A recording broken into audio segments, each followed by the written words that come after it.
The following is for mature audiences. Listener discretion is advised. See the description for details. Hey, you're listening to Tales of Yavon, 2 D&D tables, 1 shared world. I'm Sarah, DM of the Pirate Table. And I'm Micah, DM of the Empire Table. This episode is with the Pirate Table. Let's meet the players.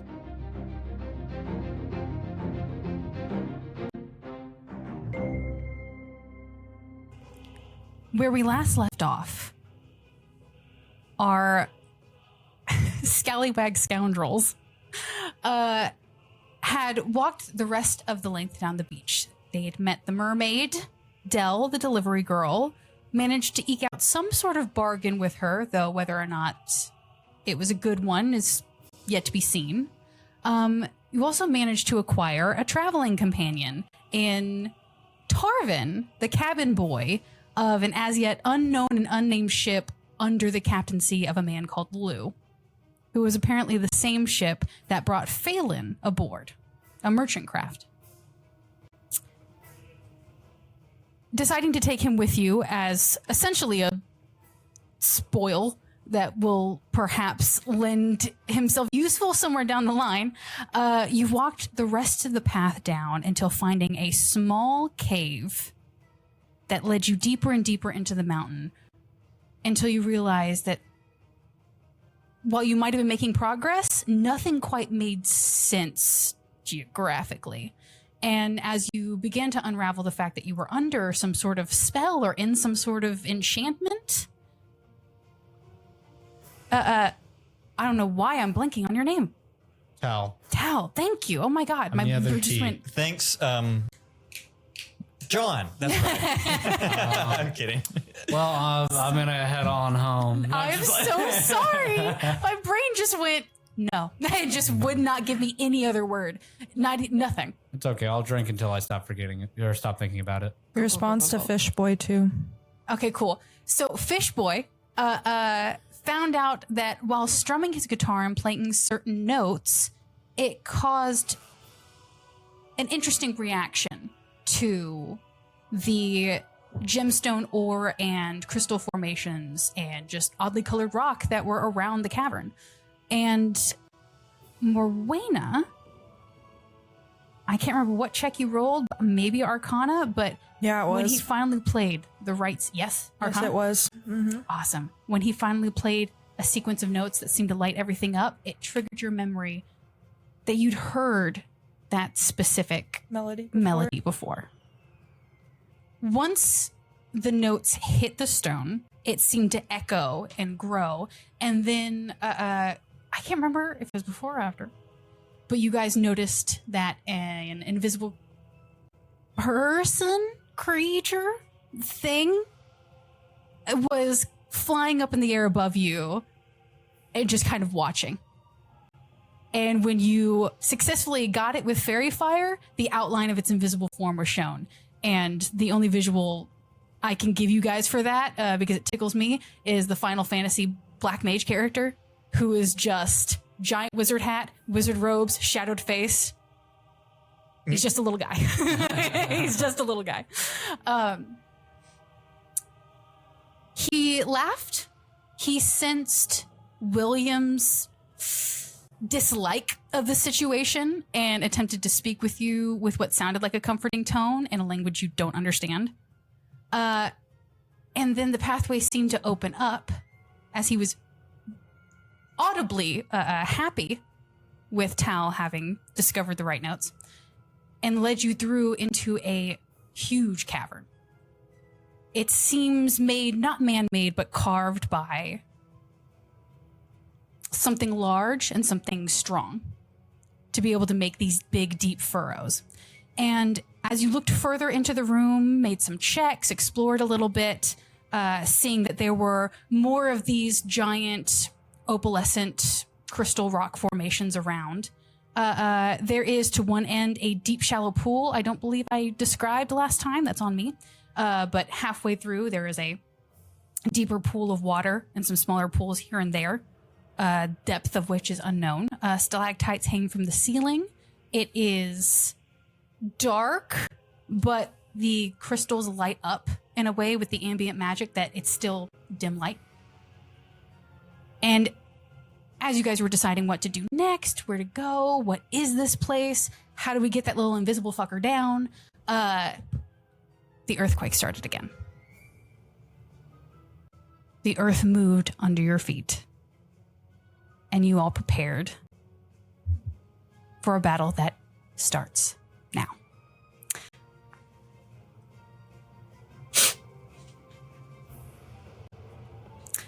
Will. Yes. The ground is shaking.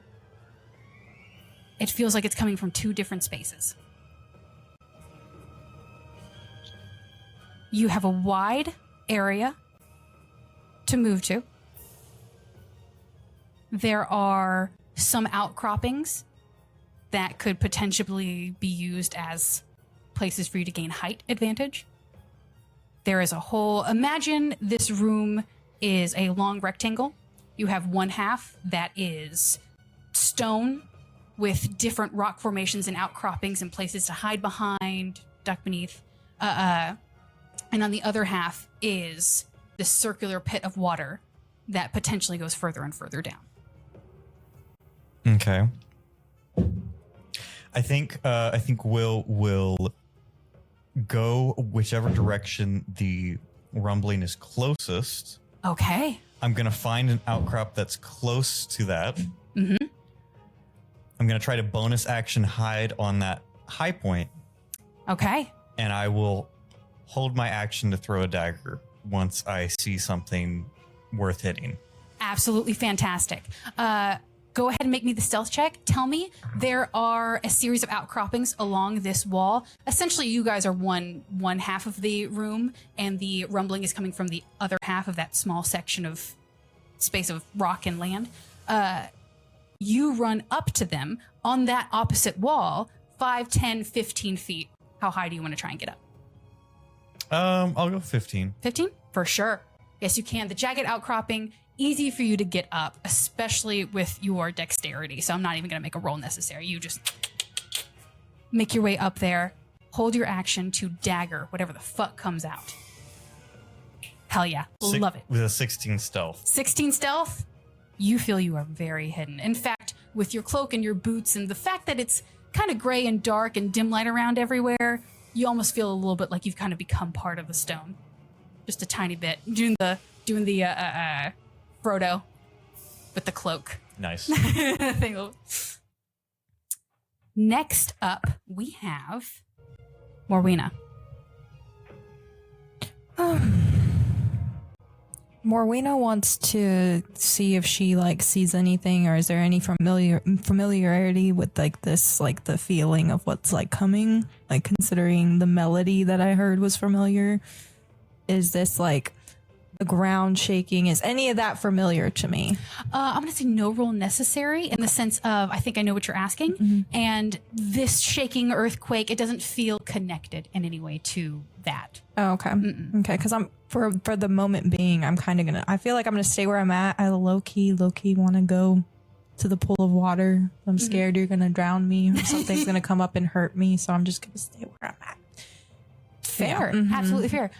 Would you like to hold action for anything? Yeah, I'm going to hold action. Okay. What kind of action do you want to hold? Eldritch Blast. Eldritch Blast? Mm-hmm. Hell yeah. Okay. So you are ready. I'm going to say lefternmost shaking or rightmost shaking? Right.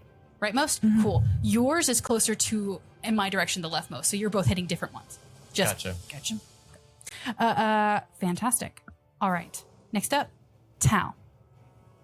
Okay, so where I am currently, I know we just barely walked in after we solved the puzzle.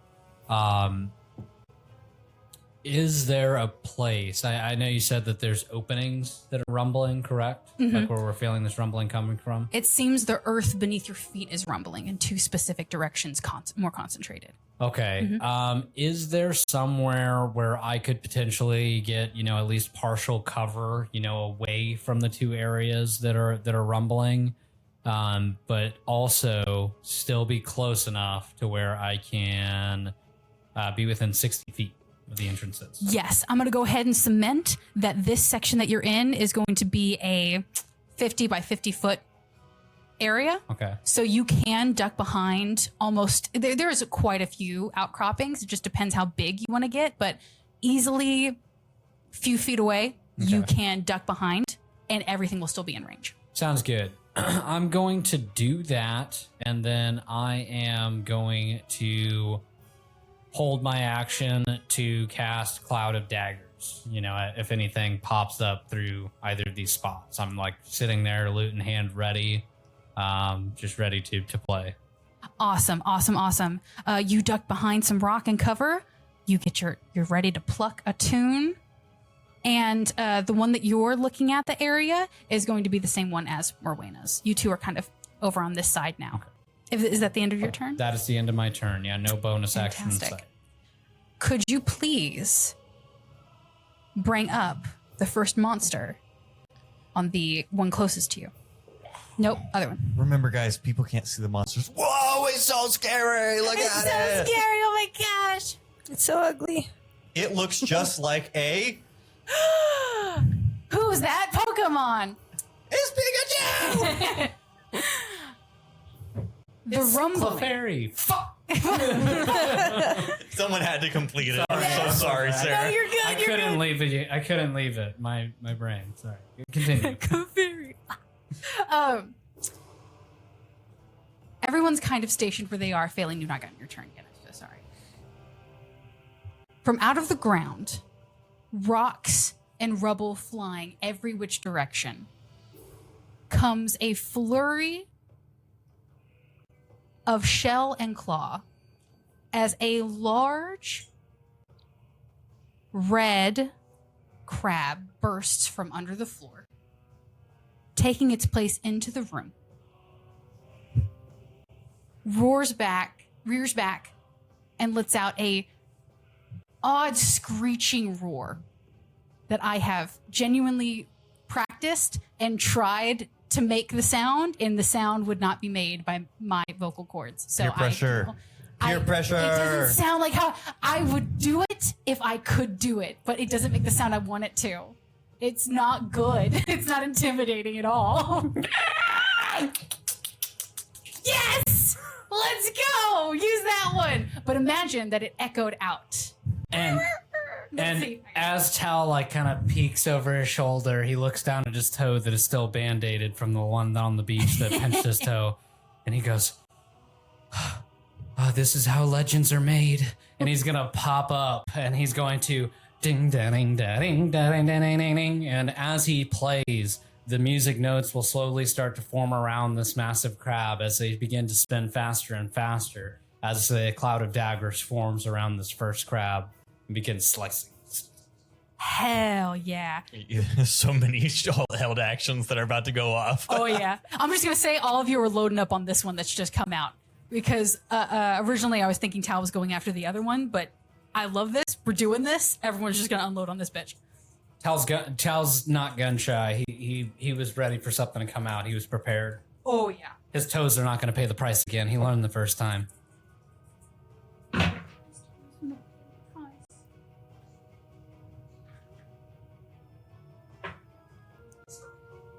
That's 10 damage. 10 damage. Let's go.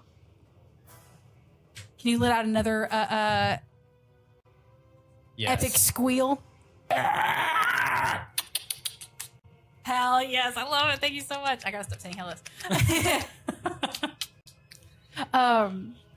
This crab, the size of a horse, rears back and squeals in pain as all of these musical note daggers try and seek and find and tear into whatever vulnerable flesh it can, hidden underneath this bright red carapace that in the light starts to glitter and gleam a little bit, as if it's not entirely just crab shell. All right. It comes out. It got hit. And it's about to get hit again. Morwenna, you were holding your action to Eldritch Blast. You guys, I think I found dinner for tonight. And then she's gonna just levitate up. Her eyes are gonna glow and static's gonna come out through her eyes. Her hair is gonna get all staticky. She's gonna look a little crazy. And she's gonna let out a big blast. Awesome. Roll. We'll see. Yes, this was effective. Tell me how hard you hit this guy. Are we having seafood tonight? Seafood boil. 15. 15? 15. Let's see. 15 hits. Let's go. Go ahead and roll damage. That was a 13. 13? Mhm. Woo! Awesome. And what I said before, but 7 plus 4, so not what? 11. 11? Yeah. There we go. Nice. 11. Mathing, Dude, yeah. that's really good because That's really mine's Cloud of Daggers and I only got 10. There we go. Sorry, y'all. Very good. This thing squeals again. There we go. Each one just gets a little bit smaller, yes. And, well, I think Will's thrown a little bit because I throw my dagger and I rolled a 10 to hit. a 10 to hit. No.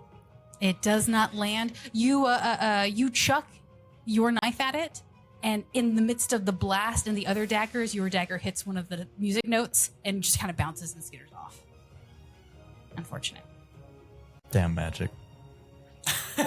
You gotta say it in voice. My crew. There's You a just- crab infection. I mean, infestation. Infestation. He appears on the wall. None of you guys saw him. He ran forward, blinked out of existence, and now he's on the wall going, crabs!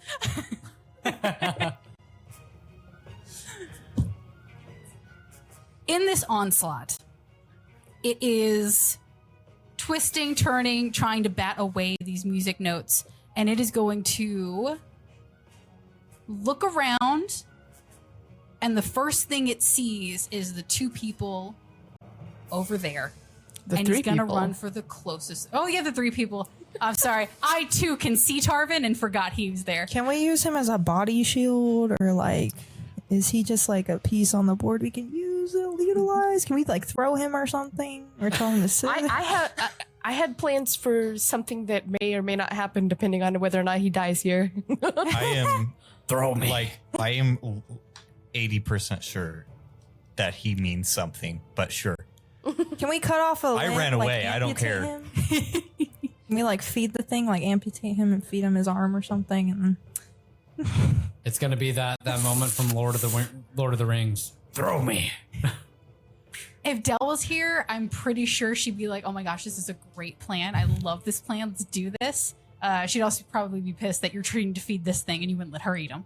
Yeah. And But she would say something like, "I'm gonna totally stab y'all in the back later," and Beth would be like, "That sounds totally cool, man." I will say, if you're going to attempt to do that, Tarvin's probably going to take issue with that.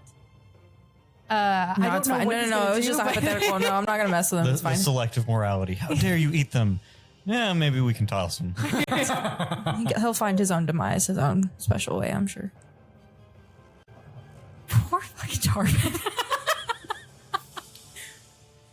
So, the crab is going to get a tiny bit closer and then see it cannot make it. And so then it's going to use its action to dash up into their space. And he's going to get in melee with all three of them right in front. Lovely. And then that is all this one's going to do. As it looks like it's been roughed up a little. And that is the end of its turn. Faelin, you and Tarvin have the same roll. So I'm going to go ahead and say that he's going to let you go first, if you would like, because he's currently going... So Faelin is going to flinch a little bit as this giant creature runs up on them.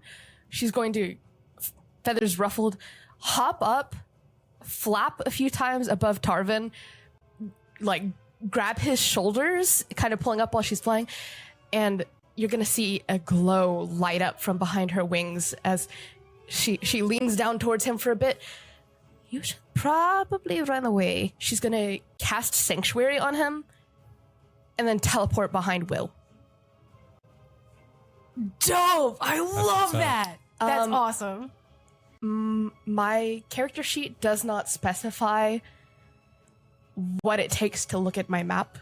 So I'm going to leave that up to you, DM.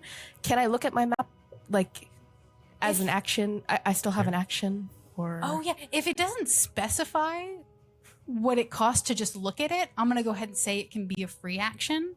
But if there's stuff that you can do with it, that would probably say action or something like that. But let me know. You can pull it out and open it up. I want to look for Dell and see where she is. Okay, yeah. You flip it open real quick. You kind of shine it in the light of this one gemstone over here, and you see she's still in the same spot she was a while ago, which was maybe just just with the distance you traveled, maybe just a little bit further, and she's on where you guys were. She's on the opposite side of the island, heading close to where she pointed out that the people were. Okay. She just like beam of light right behind Will. Is he hiding behind something? I'm just up on a shelf of rock, basically. Not anymore, because I used my action. So she like teleported right behind you, wasn't even looking, was facing away, looked at the map, and then like shrugged, and then like sidled up behind your leg and like peeked out from between your legs to see what was happening in front of you. And that's the end of her turn. I'm going to go ahead and say, looking at the map just then, just to glance at and everything, I'll say it's a free action. You still have your action if you'd like to do something. Sure. Well, Was Sanctuary in action? it's a bonus action. Bonus action, nice. Bonus action spell, so you can't use the spell, but you can do other things. Sure. Well, actually, what distance?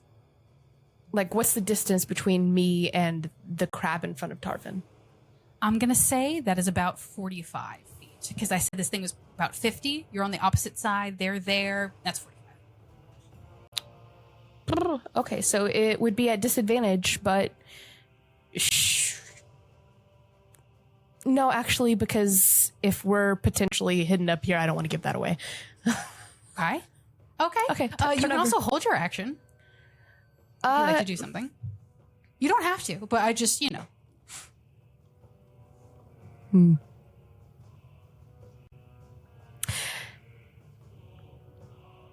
no. I don't think I'll do anything. I think I'll just huddle behind Will's leg and.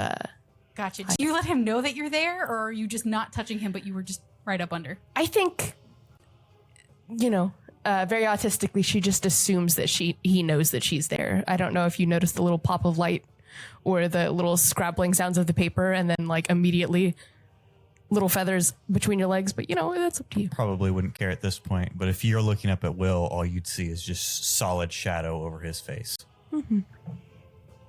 No. She knows who this is, and just beady little eyes watching the scenery. All right. And now it's the time everyone's been waiting for. It's Tarvin's turn. Been waiting with bated breath. I'm so excited. He cast the wish spell. No, I'm kidding. I knew it. No, I'm just playing. I think very much, I'm just going to go ahead and make an intelligence saving throw for him because he's freaking out. He does the kind of screamy frothing that the Cabbage Man does in Avatar. The kind of, ah! But instead of falling down to the ground, he's going to turn and just run in the furthest direction he can. And it's towards the water, but he's going to run his full 30 feet this way. And he's going to take an attack of opportunity. The crab needs to make a wisdom 14. Awesome! Okay. That is not this thing's... This crab's got a wisdom of 20. This crab is actually a... He's an intellectual. I just want to talk about philosophers. Oh my god. It's the crab from Moana. Shiny! Oh my gosh. My Okay. God, what a pull. It's been a couple clutch what's pulls. what's the DC? 14. Okay, that's a 3. So close, fails. so close, but Super yeah, he intelligent fails. individual. So close. So he has to choose a new target or lose the attack. Oh, how does it work with a reaction attack? Does he get to redirect it to Morwenna, or does he That's just... your call. I feel like I mean, is she close enough that she would have had to do it? I don't know. I feel like for like an attack, At least me personally, if I was DMing, it would be like if it was just a regular attack, then he could redirect it. But with if like an it's opportunity attack, only he is Let like, him eligible redirect. for an Bully us. Come on, Sarah. Actually, Your call, DM. would it be a reaction? Honestly, because it says oh yeah, wait, what does Sanctuary say? Does it say he couldn't even try? this is with an attack roll or a damaging spell. So It's an attack would roll. the reaction? Okay, It's still an attack roll. so I think Failed you can that, read but- attack. the reaction. Okay. 1 through 10, he just loses it. 11 through 20, he redirects to Morwenna. Sarah, you can't let us feel weakness. You just gotta go in and attack Just us. murder the hell out of us. You gotta. It's gonna attack. There you go. Oh. That's what I'm talking about. Okay. He redirects the claw attack to Morwenna. You're about to get pincered. Morwenna, what is your AC? So he's a melee, right? Yes. What is AC? It's armor class. Armor class. Oh, I'm sorry. That'd be Okay. That is not going to hit. Ha! Yeah, mama. Loser. Your mama! And now they believe me. This is why everyone thinks I should play Bard. Yes. Loser. Loser. Honestly, a druid bard. I gave Druid Bard. But okay, we're gonna talk about this later. So with his pincer, how many feet did he reach over? Because he went over where Tarvin was. You said that was about 30 feet, or was he halfway? All three of you were standing next to each other, Mhm. and he basically just got on the one block that would be in melee with each of you. Oh, okay. Yeah, he only attacked. So he never moved. No. I thought he moved. Sorry, excuse me. Yeah, Okay. Tarvin moved, and that's why he tried to attack Tarvin because No, Tarvin I thought triggered. the crab moved, not Tarvin. I thought the crab moved. not right now. Yeah. On his turn he Yeah. did. But Yeah, on his turn, he ran up into y'all's face. But so Tarvin is going to be on the lips edge over there, and he's just going to hunker down, put his hands over his head, and tremble. And that is, it's a free action to cry, and he's using that liberally. So Nice. good job for Tarvin. Leader of the party, basically. Yeah. In fact, you know what? He's not really attempting stealth, but he is huddled down. I'll go ahead and just see if he can. Nope. And he The is. sobs are too loud. The sobs are too loud. We're gonna say officially, there's no cover over there. He is the most protruding thing on that water's edge. He is very much there. Wow, that's ominous. That is going to be the end of Tarvin's turn. John, would you please make the other crab come up from the other side? This thing comes out. Yeah, it's got a deeper, scranglier battle cry. It is going to... Wario? Sorry. Oh, Wait a second. That was the wrong That's one. definitely not That's Wario. definitely Mickey. oh my god! Or something like... Yeah, I can't remember. Are we losing the thread? I feel like we're losing the I thread. feel like really, We lost the plot. that's what I'm saying. I don't think you never need a drink to have a good time. Is what I'm saying. Wait, you're all drinking, aren't you? No. We wouldn't do that. You don't need a drink to have a good time. As a man is going with a can. Have fun, John. There's so much to edit. I'm so sorry. We're here for a good time, not a coherent time. This dude comes up out of the ground. He screeches. He looks around, and with that intelligence, he is going to. That was pretty good. Oh, thank you. That was just me genuinely trying to think. If you would go ahead and put some cover up in front of him, just a little bit, and put it. Yeah, there we go. About like there. Perfect. And he's gonna get slightly on the other side of that, away from where he's. Yeah. And then he's gonna spot you, and instead of getting closer, something odd happens. His claw reaches out, and you see that it is slightly bigger, the left turn, than the right. And in it, there is this odd pulse, and then a jet of water comes out, aimed right for you, Thal. Okay. Let's see.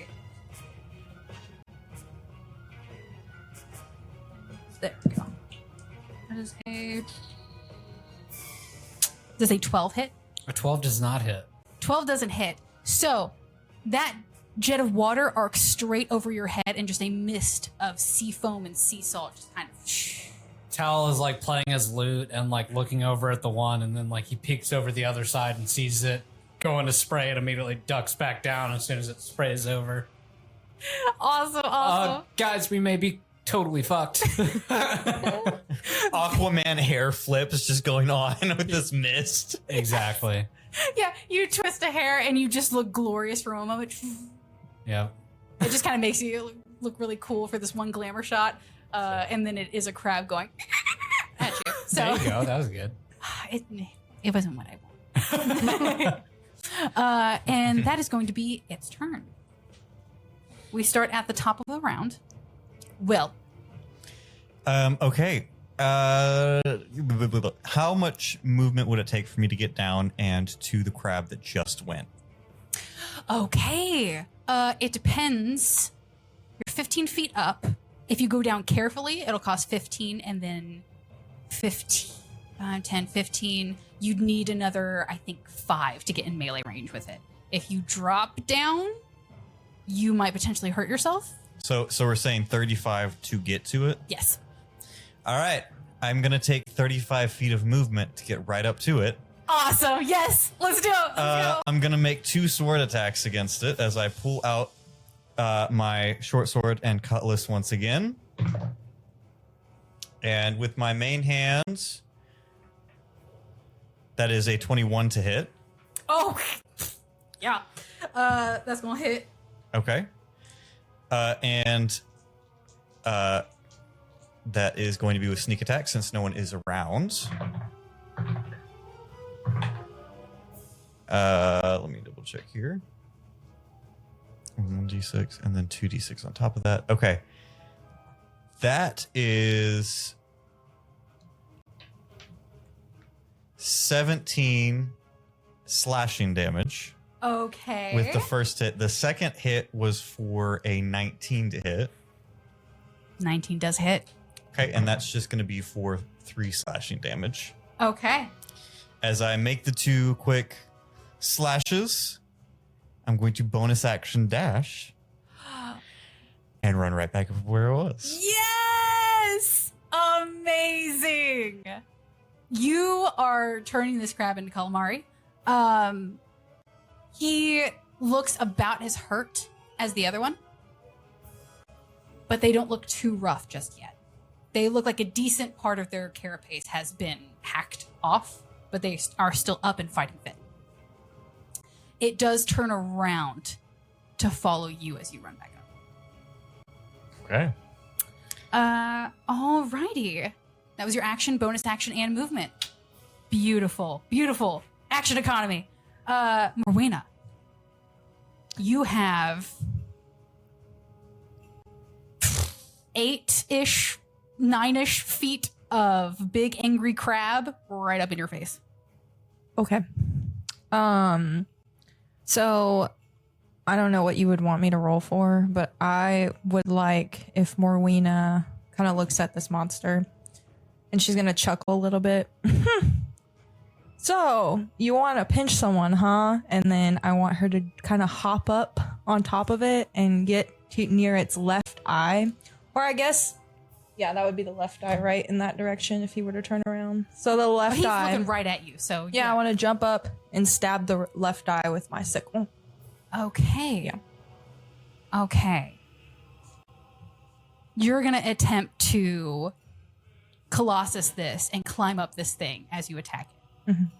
What is the game called? Something of the Colossus? Shadow of the Colossus. Shadow. Thank you. Yeah. I'm It's just a going to do great that clean. game. Checkers. You're Sorry, no. You are attempting to game. Shadow of Colossus this crab. I love that so much. Go ahead and make me either athletics or acrobatics to see if you can get up there and maintain your position on there. I'll do acro. Okay, go ahead. Roll. Oh, 7. Seems good. Actually, sorry, 8. 8. Well, that makes all the difference. You had us nervous there for a minute there. So I'm guessing my sickle barely penetrates the eyeball. I It's don't not. think you make it up. It's not that it's not that your sickle doesn't penetrate the eye like you wanted. It's that you don't even get to the eye. You try to clamber up, and instead of being able to find footholds in the odd texture of its carapace, you just manage to find the two slickest parts, and you just slide right back down. Cries. So you cannot get up there, but you were still in the same position you were in. I need to do something. I need to get out You of the can way. still attack it. You can still attempt to get away. There are still many options available to you. We weren't looking. We didn't see that. You didn't see nothing, okay? I'm 3 feet tall. You couldn't possibly see over this gigantic monster. I'm right here. I saw everything. Okay, well then watch this, and then I want to take out my tentacle of the deep. Yes! There you go. Let's go. What does it look like Where do you summon when that you bad boy? summon that? I stole it from you. I'm sorry. That was a bit of stolen valor there, but anyways, whatever. Can I I don't know. Can it kind of look like where I magically lift some water out of the pool and Yes. it forms into a tentacle? Yes, you can reach out a hand and you can just do that little come hither motion, and the water roils and boils, and a long tendril. What color does the water turn as it leaves the pool? A violet purple. Yes, it goes from a deep cerulean blue to a violet purple as it travels the area, growing larger and larger to become your tentacle. What do you do? Where do you put that thing? Let's go.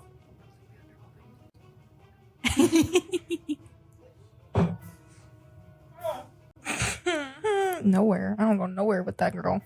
7. Oof. We need Go new to the dice. casino. Jesus.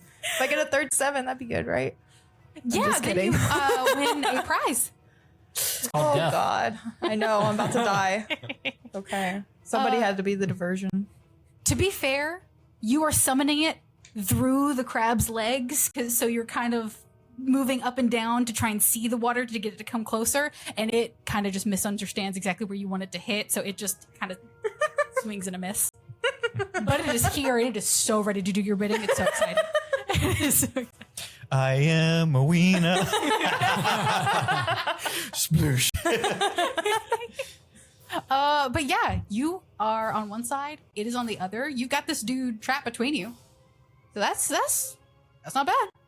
That's not bad. Keep in mind you have, what is it, advantage? Because I don't know if that counts No, because I don't it's not think I a do player. anymore. oh, okay, never mind then. Yeah. I have heroic I'll let- inspiration. You can re-roll You that. can if use you that. want. Yeah, you If could you re-roll want. it to try and attack it again. Dice. Mine are failing me. Choose wisely. I don't know if that You really have helps. chosen. Okay. So the water's just dancing on the floor right now. Yep. The tentacle is doing the worm. Yeah. It's doing the worm to get out. Nice. Just you All wait, bro. right.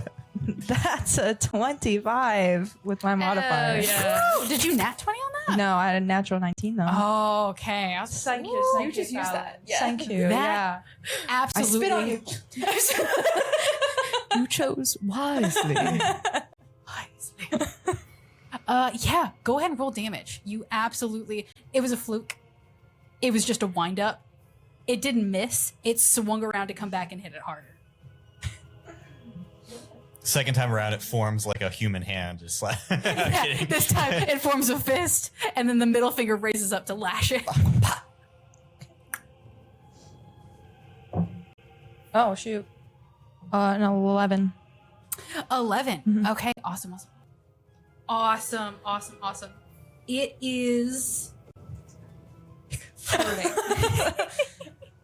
It is hurting. You see beneath, it has managed to slice off one of its smaller legs. But that lets you notice that it has, instead of 6 legs, it has like 11. And they're lopsided, and they're not quite naturally formed.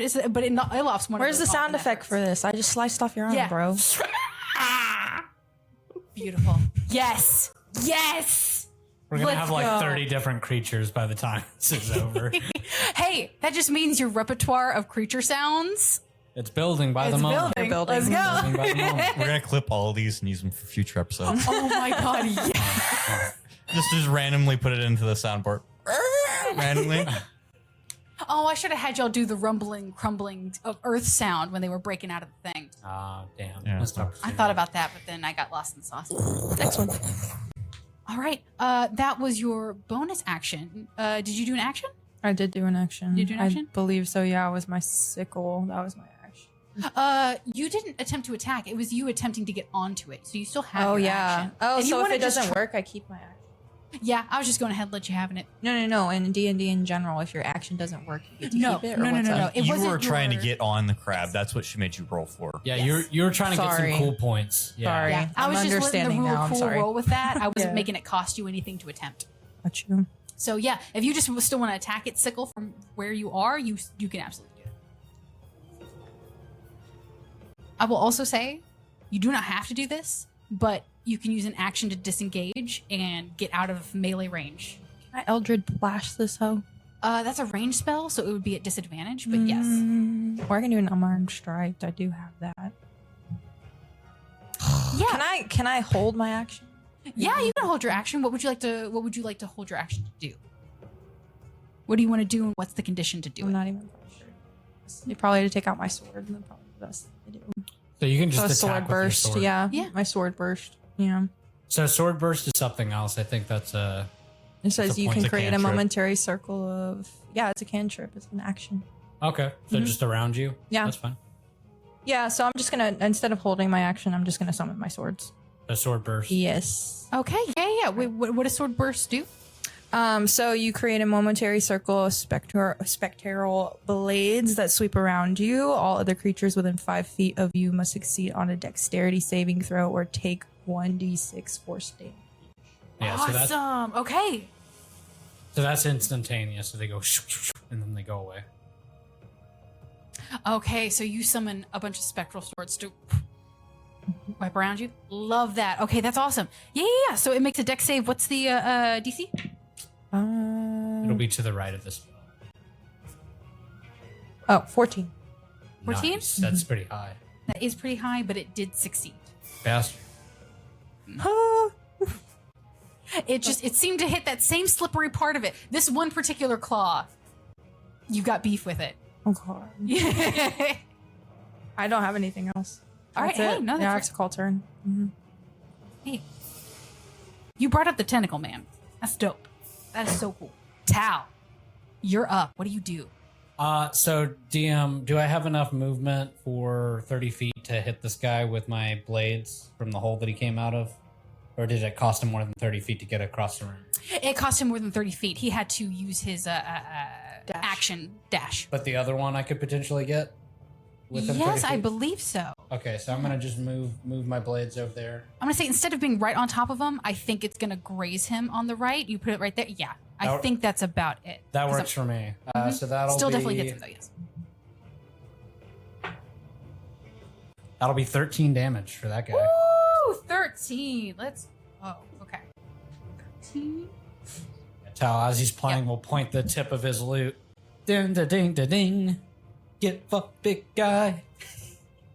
And as he plays, he'll let that happen, and then he will attempt to kind of run, give himself some distance. So basically 30 feet, away from both of these guys to where he's kind of like in the middle of the room over here. Yeah, that's a fair distance. Cool. Hell yeah. You can get right there. The sharp edges of these music notes slice in, and you see it also takes off. Rather than a leg, it seems to carve off some more of the shell, and just pieces flutter to the ground as it. Nice. Like Thank it. Saving that for a different kind of monster, but it seems to be fitting. Right.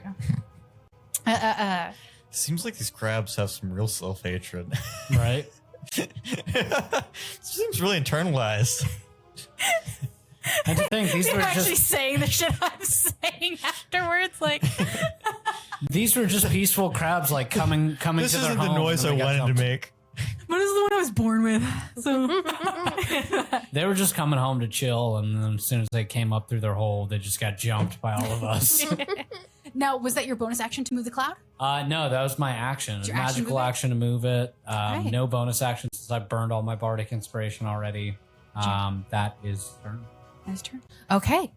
Alrighty. Now it is the melee crab's turn. Between the two, you've both done Morwenna and the tentacle. You've both done some heavy damage to it. I'm gonna roll to see which one he's gonna think is the bigger threat. And that, sorry, their intelligence. Oh my gosh.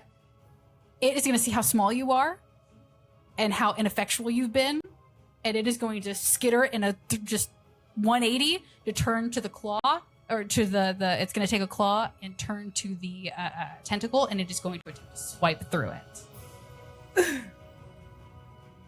What is the AC for your water tentacle?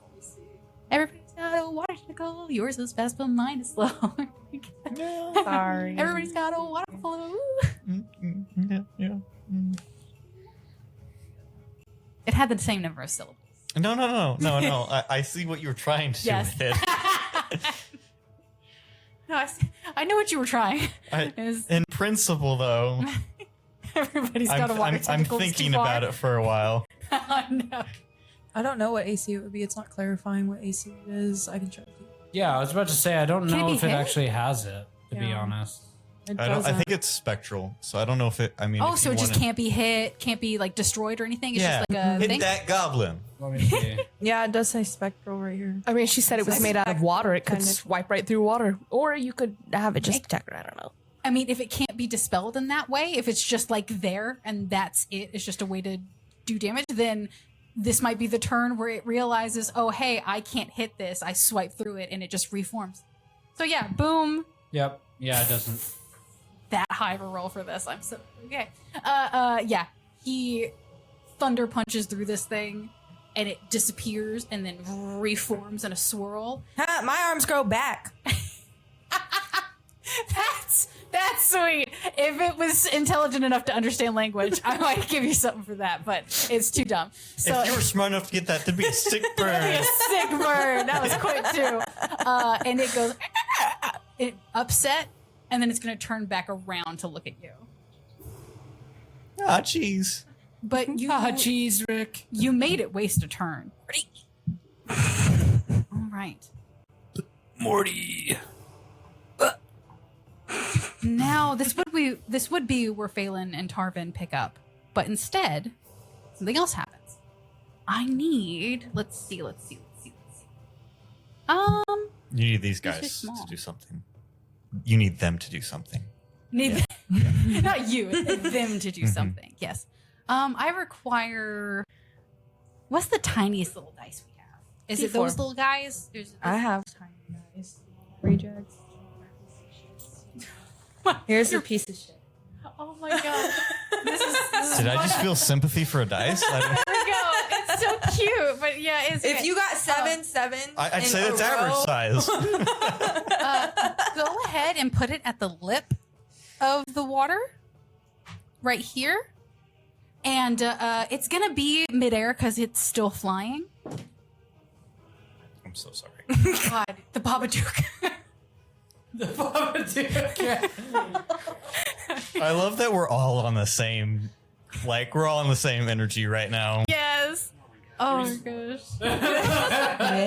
This is what I really enjoy about pirates is us just goofing around and having fun. Oh my gosh.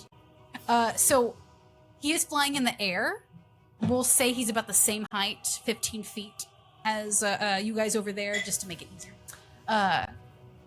The invisible figure from earlier appears in the center of the room. Essentially the center of the room.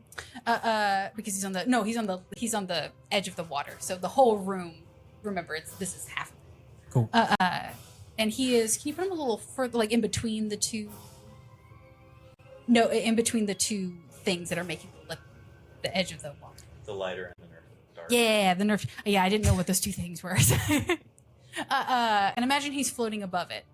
As he turns and does a little 360 in the air. The fairy fire from earlier is still around him, even though you're not concentrating on it. He still kept the green sparkles. And he's twirling in the air, and then he sees you, Thal, points at you, claps a couple times, and then with the fairy fire outlining him, makes air guitar movements as if he's strumming a guitar, and then points at you again. And that's his turn. Always happy to meet a fan, man, and I'll play a couple of tunes just for him.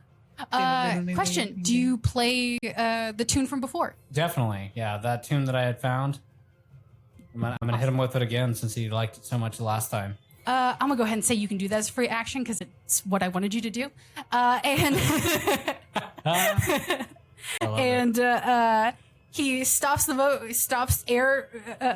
the air guitar, claps a whole bunch with his little hands. Thal will bow a couple of times. And you notice as the whole room seems to pick up that tone and echo as it gets louder and the room grows brighter. You're no longer in dim light, it is now bright light. As it swirls and begins to glow brighter, Thal will play more intensely, really getting into it. Awesome. Power slide. Power slide. Which direction would you like to power slide? Just towards this way. It's a short power slide. Short power slide? I'll allow it. And then he seems to turn away from you. If he was it's a little hard to see because invisibility and just outlines, but he turns around and starts staring at the water and starts kind of just dancing in place as if waiting. And that's his turn. Now it's Tarvin and Faelin. Faelin, it's your turn. Whoa. Thal, I think you messed up. No, okay. Only good things. I'm so scared. Fine. He seems to like it a lot. Thal continues to play, ignoring the warning. I don't think that creature means us well wishes. Look, I don't get this a lot. Let me have this. And Thal will continue to play. There's just two crabs as this conversation's going on. So the lights suddenly brighten, and Phelan's gonna sink down, eyes wide. She wants to take in the room before she does anything. Can she see anything more now that the room is well lit? Yeah, go ahead and give me a perception check. Oh, that's a nat 20, DM. Whoa! 20 plus 2. Okay. A lot of numbers. Hey! Nat 20 sale. Okay, nat 20. You notice. I'm trying to figure out the best way to honor that because I really want you to get something out of that. Okay, I'll go ahead and say, with a nat 20, you can tell me 2 places that more cover is, if you'd like. And you can pick, if there's more cover. You can pick if there are big giant stalactites that are looking pretty loose, like you could slam them down on one of those crabs. I will say Shish kebab his ass. you can pick something in here to be real. Oh, I do like that. Mm-hmm. That thing went right for my face. I think eyes darting everywhere, and it's just one thing. It can be one big thing, or I'll give you 2 pieces of cover. Something like that. Okay. I think she's not too worried about cover just yet. Yeah. She's... And if you don't want to do this, we don't have to. I can give you something else. But nat 20, super, super cool. We're making the battle map as we go. You know what? Sure. She wants to attack that crab that is trying to kill Morwenna. Does she see anything above this crab? Your keen eyes and this bright light see that right above that crab, almost prophetically perfectly in place, is a giant piece of stalactite / mite, whichever one it is that's on the top. And it looks pretty loose, as if 1 or 2 good blows would knock that clean from the ceiling.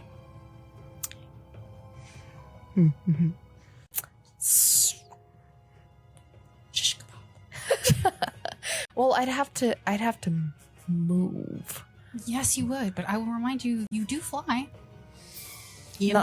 Not that far though. You can float though in the sky. Stalactites grow downward from the cave ceiling, while stalagmites grow upward from the cave floor. Thank you. Thank you. Thank you, Jonathan. encyclopedia. I'm gonna go ahead and say, since you've been so lovely by playing the music and making the noises and looking that up. Yeah, the music is definitely me. No, What the hell, Sarah? sorry. Not playing the music. I meant playing the monster and making the noises. but playing the music as in you did the song when I prompted you to do the song. Go ahead and take a heroic inspiration. Let's go!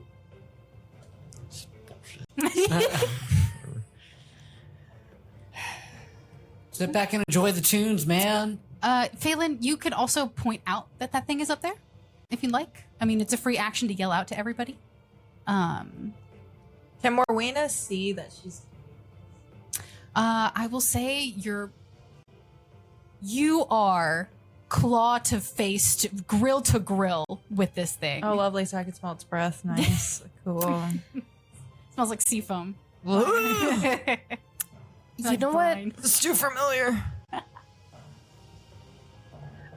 I feel like with a nat 20, you gave me something decent, so I'm gonna utilize it. I'm going to a pop and flash of light, fluttering feathers, teleport to Morwenna, and fly. Not to it. I'm going to throw my knife, and then. Actually, I will. I'll fly up and grab onto the stalactite. Okay. After trying to hit it with my knife. Yeah, absolutely. I'll say it's about like, let's see, like 30 feet in the air? 25 feet? Yeah, I'll say it's 25 feet in the air. So easily, yeah. Easily gotten to from what you just did. And you want to try and grab onto it and just hold it? Or are you trying to yank it down? Or what are you trying to do? I'm going to hit it with my knife and then like hold on to it in preparation to next turn do something because my knife is in action. Okay. So you're just attempting to loosen it further. Yes. All right. Go ahead and roll me an attack. Unless you hit it real nasty and knock it off. Let me just go ahead and do this. Let's go. Okay. Hit it nasty. Is dinner on you tonight? That was a 17. 17? 17 absolutely hits. Need a cigarette, guys. Oh, nice. Yeah. No. Every time we play, I get a little more traumatized. Can you paint the picture of how this thing's getting shish kebabbed? You see that would look like because it's a sharp, jagged point of rock. It's about the size of you. Mm-hmm.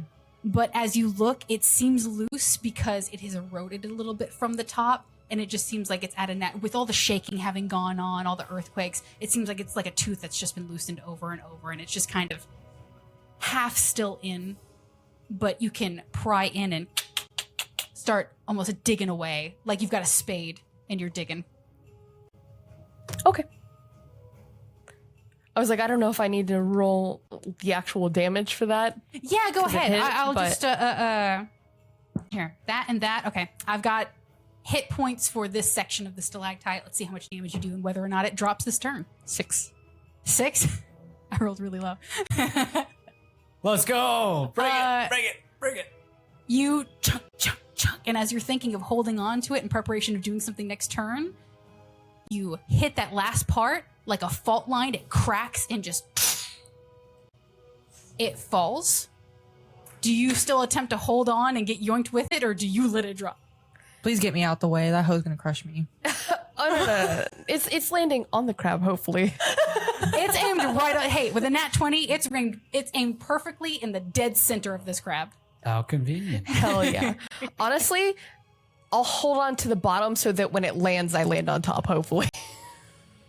You're gonna hold on to the bottom Like the part that's closest to the ceiling. I see. I see. Yeah. Yeah. So you hold on to that and go. Look, I've been impaled.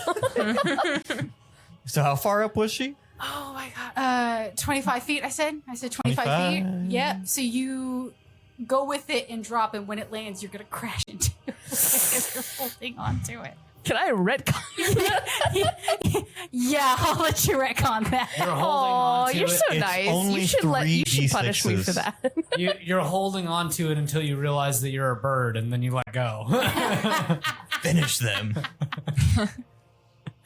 I don't know. I just wanted the movement without having to move. But I mean, if I take damage for it, that's not great.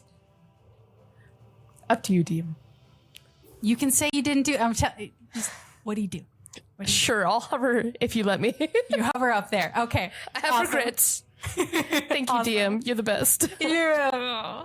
All right, and I'll say this thing falling. It's dead center.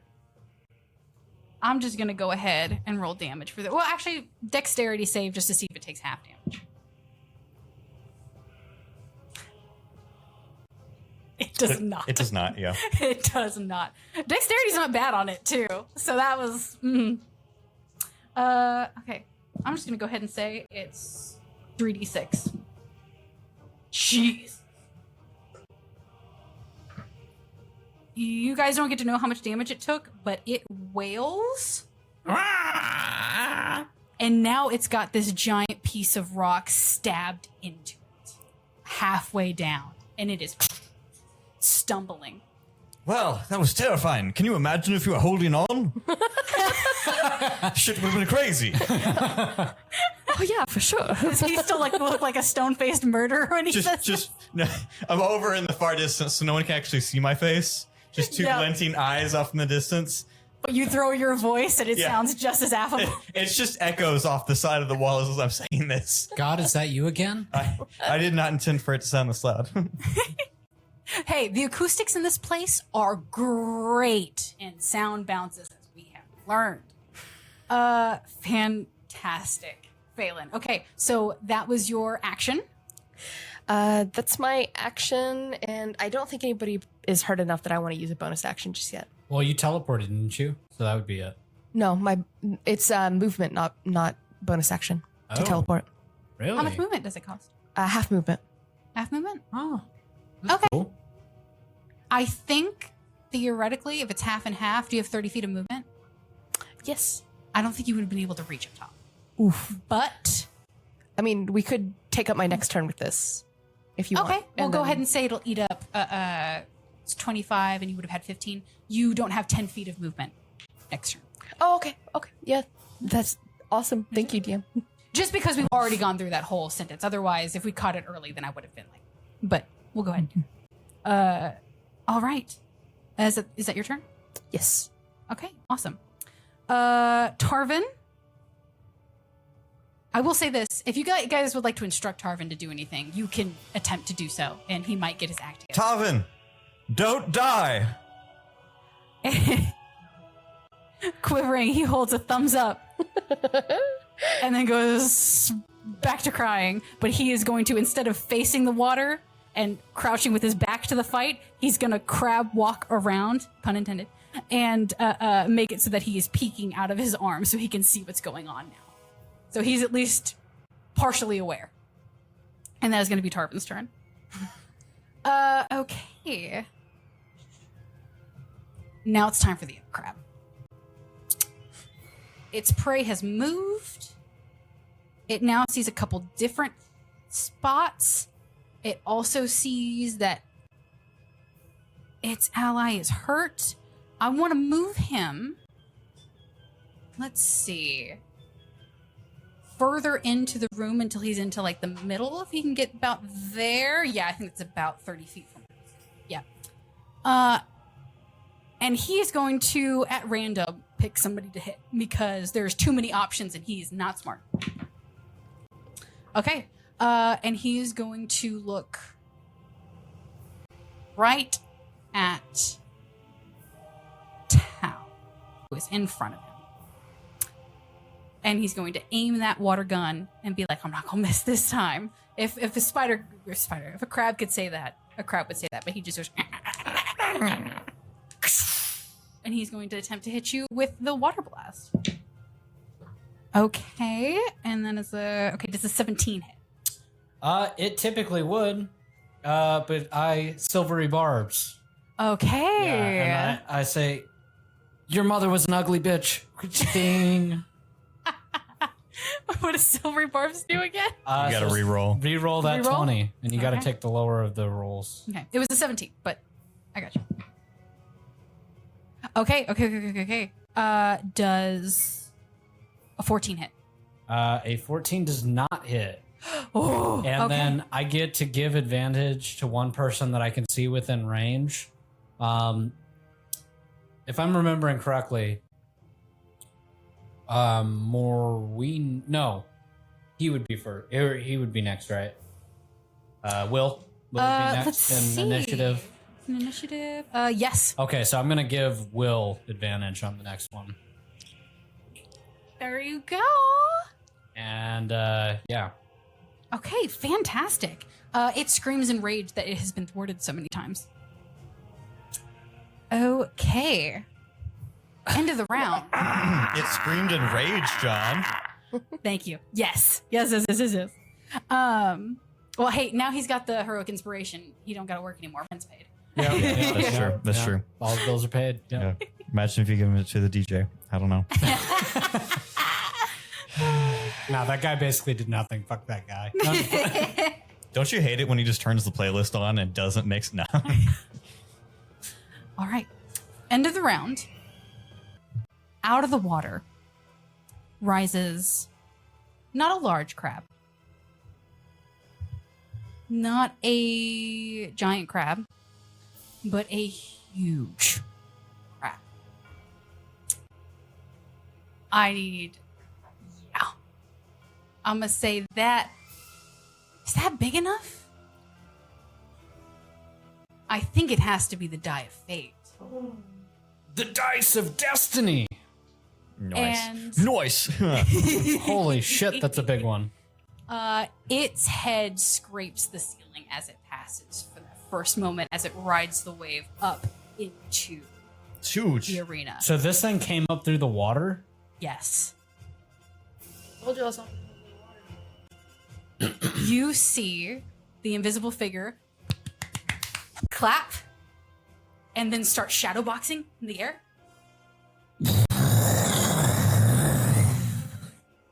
As this giant crab, it is a myriad of colors. It goes from a white underbelly to a salmon pink up into a raw sunburst of color until the very top, which is littered with rock formations and geodes that seem to have possibly fallen on it and then just gotten stuck like barnacles. This thing is massive. Its claws are huge. And in the midst of its shell and the debris along its back, you see pieces of wood, coral reef. It seems like whatever this thing runs into, if it gets stuck, it is just on there and he carries his life with him on his back. As it comes in, it lets out the most terrifying dual tone screech. Sick. I described it as if metal could scream. And that was the thing in my head I was hoping to get across. I think that was sick. It lets out that wail, and then seeing these big bright lights, it rushes past everyone to the other end, causing a tidal wave of water. So it goes through here and it crushes that bit of cover. That cover's gone now. And there is one of those big ore deposits along the wall that seems to glow. And it just starts boom, boom, boom, sending a shockwave throughout the room. I need everyone who is next to it on either side. So that looks like Morwenna and Thal. And because Faelin, you're in the air, correct? Yes. All right. I need both of you guys to make dexterity saving throws. Suck it. Oh, You guys made the same noise. That was wild. That was a good Oh, okay. my lady. a 6. It's a soft 20 for Thal. Okay. 6. Soft 20. You managed to ride out the wave. You're a sea elf. You've done all manner of water travel, including surfing. So it's a little matter to ride the wave and then come right back down in your spot. No problem. Continuing to play the whole time. I'm not going to miss an opportunity like this. The stones glow brighter, and this thing screeches in more rage as it continues to barrel into the bright glowing stone in this wall. I start as it headbanging. carves further. Hell yeah.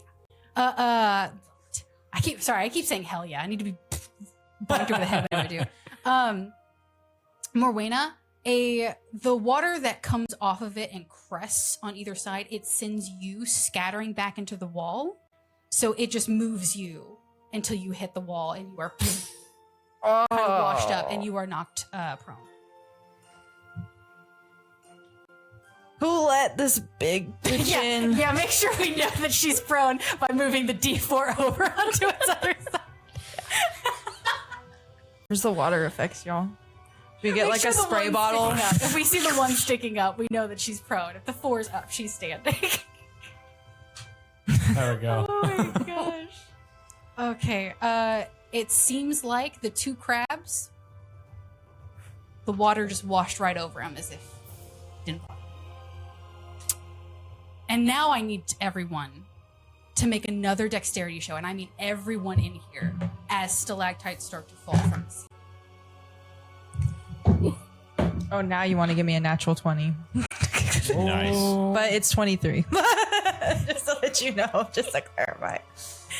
Don't throw me again, please. I don't want to get that. So that would have been a 6, but instead I'm going to use my heroic inspiration. Yes, 10-4, good buddy. That will be a 24. Oh, 17. 17. Much better. It's a 10. That's a 10. Faelin, you knocked that piece up there loose.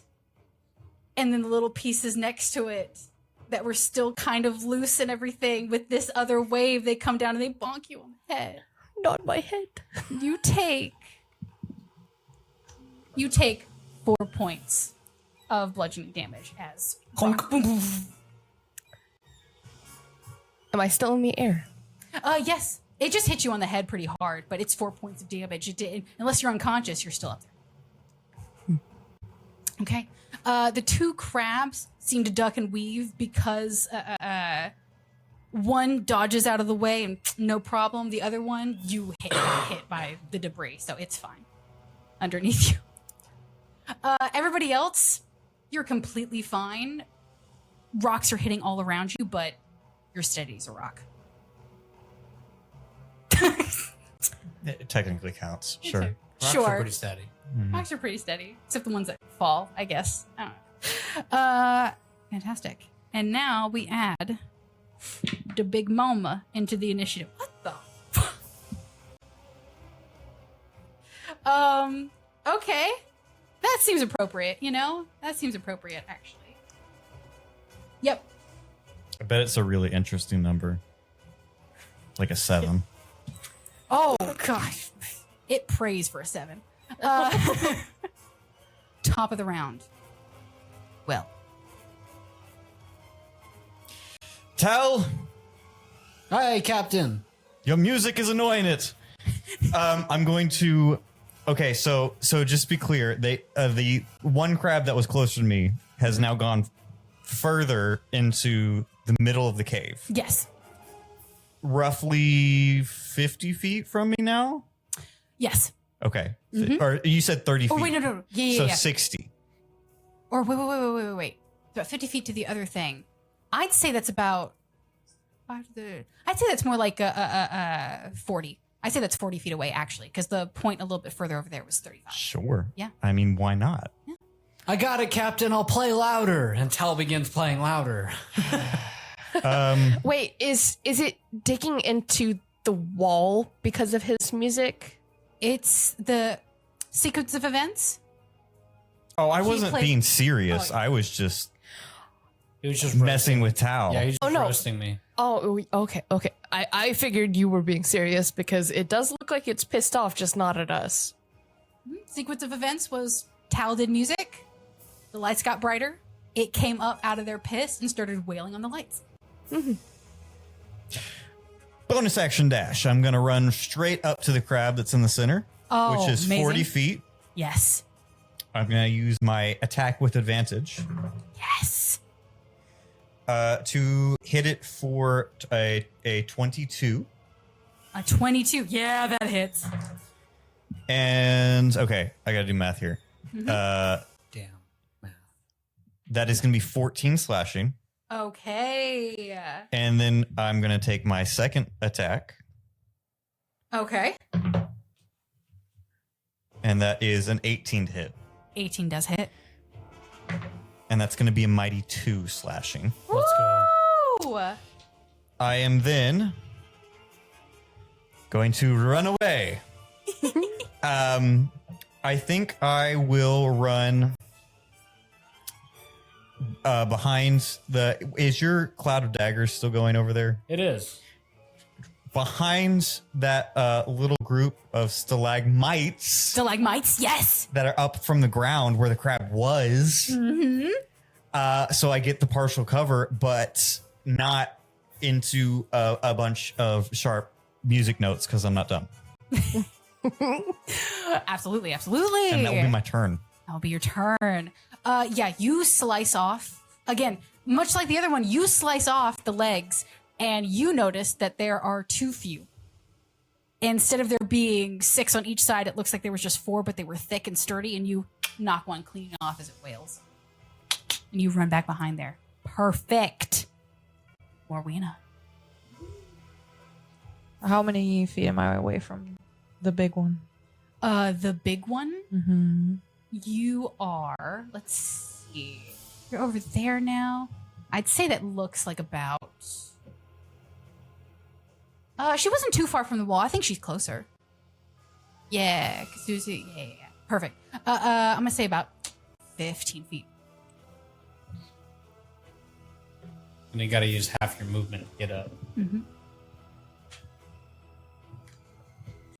You were upright again. Any movement? Oh, I have to. Okay, I get what you're saying. Okay, well, I use that half my movement to get up, and then I'm just gonna Eldritch Blast Which one? towards the creature, the big one. The big one? Mm-hmm. Oh, wait. The one that's not attacking us or the one that we've been trying to kill? The one y'all have been trying to kill, is it not the big one that you were just attacking? You were attacking No, I the other attacked one? the big mom one just showed up. Oh, the- so she's just attacking the wall and everybody's Yeah. minding their business. She ignored the Okay. hell out of us All and ran right. towards the wall. She doesn't like lights. Then the one apparently. we're attacking. The one you're Yes. attacking? Awesome. Blast him. Go ahead and roll the hit. Big money, no whammies. Big money, no whammy. 18. 18? Mm-hmm. That hits. Go ahead and roll damage. Hmm.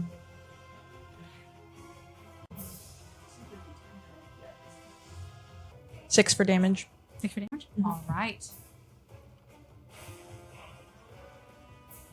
Yeah, y'all have been cooking these things. You've got them about even amounts. Seriously, the number of, as they're going down is crazy how evenly y'all have been dealing damage to them. It screeches and wails. They look very hurt. They look very, very hurt, especially this one. Okay. Then I'm just gonna use my bonus action. I think you can hit with your tentacle again, can't you? I can, but I want to use a bonus action. I'll just hit with my tentacle again. Yeah, Okay. I'll summon my tentacle and I'll lay it on that one. I'm not gonna lie, that's like your sweetest feat. It Yeah, is. it's like so But good I like for to a do- bonus action. It's crazy. Your bonus action does more than my regular attack unless I've got sneak attack. That's thought that was crazy. That's wild. Okay, yeah. If it's attacking, go ahead and roll the hit. Go. Beat him up, beat him up, beat him up, beat him up. Not bad. 20. 20. Yes, that hits. Oh my god. Y'all are rolling well above the AC. Not that bad. We've She been rolls a lying the 20. whole time. I haven't even rolled a dice over here. I've just been taking your word. Yeah. Gullible fools. Damage is 11. 11? Damn. Crazy. Uh, Crazy damage. yeah. Oh my gosh. I was tired of getting slapped This around. tentacle's about to kill it. This thing looks like it is on its last leg. Literally, as that has cut the rest of it out from under it, and it is scrabbling to try and get up on its two front claws, almost like an ape. Like it's just. It looks like it's on death's door. Excellent. Been there. I don't think I can do anything else. I'm still far away from it. That's the problem. I had to use half of my movement. Well, you did your Eldritch Blast and your bonus action to attack it. You've done a significant amount of damage to this in this one turn. You did a ton of damage. Yeah. You've done so much damage. Yes. You've done a lot of damage. Yes. That's a lot of damage. Emotion. Fear my Emotional tentacle. Damage. It's been a giant amount of damage. Okay, I'm done. It's been a huge crab's worth amount of dinner. Good. I think it was just okay. No, but It was a crab ton. So anyway, they got a dwarf. No. Oh my god. I really like that one. That was very good. Okay, that was bonus action, action, your movement. You still have, I believe, 15 feet of movement if you want to move in any sort of direction to get further away. I'll just move closer to You it. move closer? However closer I can get. And Okay. then I'll end turn. Yep. Awesome. Tal, buddy, you're up. Tal will kind of see the light show going around, seeing the big mama crab attacking. We'll look at this one that is still in front of him, and we'll begin to play his lute more intensely, strumming the chords as he teleports his blades back on top of him. Yes, get him! And that will be... That was cocked.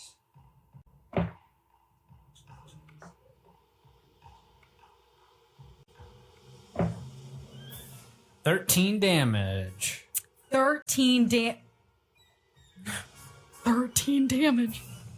It's a lot of d4s. Tal, how would you like to do this? Let's go. So as it comes over, Tal will like look up at it, as it's closing in on him, and he'll go, "Not today, you son of a bitch!" And he'll go, "Ding, ding, ding, ding, ding, ding," and the blades, the music notes will kind of slash around and take out his legs. And as it kind of falls to one side, blades will come up and just take its head clean off, closing in and decapitating this crab. Oh, sweet. It lets out a last and it crumples to the ground dead. Let's go. It is gone. Yes, yeah, leave that there. Okay. With that, Tal will use what's left of his movement to skirt behind this tentacle, where he can still see the guy, but he's got some coverage with the tentacle, and he will call it turn there. Okay. Fantastic. All right. Okay, so that guy's gone. And now we have this crab who is very much hurt. Yeah. It's hurting.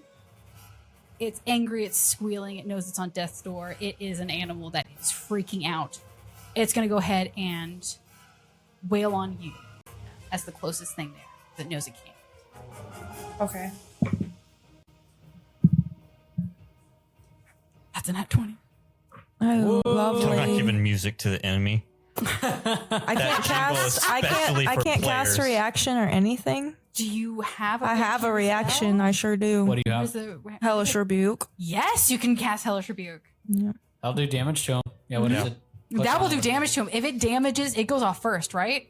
Or does my attack still go through? It's only a reaction once the player has taken damage. So you Okay. she won't be able to avoid the damage. Got you. but she will be able to do damage back. Hit me, Italian. Okay. Okay. So it does 8 damage to you.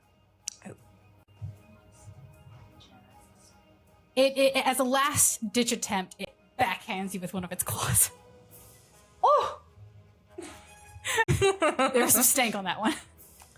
It's Okay. upset. I'm just gonna cast Hellish Rebuke. Yes. How does that look whenever you cast it? So it smacks me, and then as soon as I make eye contact with it again, my eyes are like glowing violet, and I'm just gonna float up in front of it, and I'm guessing at this point it's wondering what's going on, and I'm gonna cast Hellish. Okay. Yeah, out of my hands. It's just gonna come straight out of both of my hands. Yeah, absolutely. It just hits, right? Or is it a dex save? Or is It's gonna be a dex There's a save. dex save of 14. Mhm. dex save of 14? All right, let's see. Yeah, the creature makes it. It gets a +2 to dex. So I don't know why I'm rolling just under. No, Let's go. God. Go ahead and roll for damage. This might be awesome. This okay? I'm having a Is that a really 9 or a 6? That's a 6. What's my modifier? I don't even think I have a modifier. It's 3d10, so it's times 3 of that. So Oh, you 18. Roll 2 more. Oh, I roll 2 more times with this, so and then I'll add 6. them all up. Oh, okay. Yeah, so 6. Wait, it's 3d10? That's crazy. It's 3d10. So the first one was 6. The second one is 7, She's a warlock, dude. 13. Warlock spells are upcast. and then I got another level 2. 6. Oh my god, How much 19 damage? damage. 19 damage. Holy shit. Bye bye. So one of these crabs is just completely flayed, and then the other one is roasted. Flame broiled. So when I go to shoot this Hellish Rebuke, can there just be like a sparkle, and can this crab kind of like chuckle, and then can I just be like, bye bye, and then Yes. okay.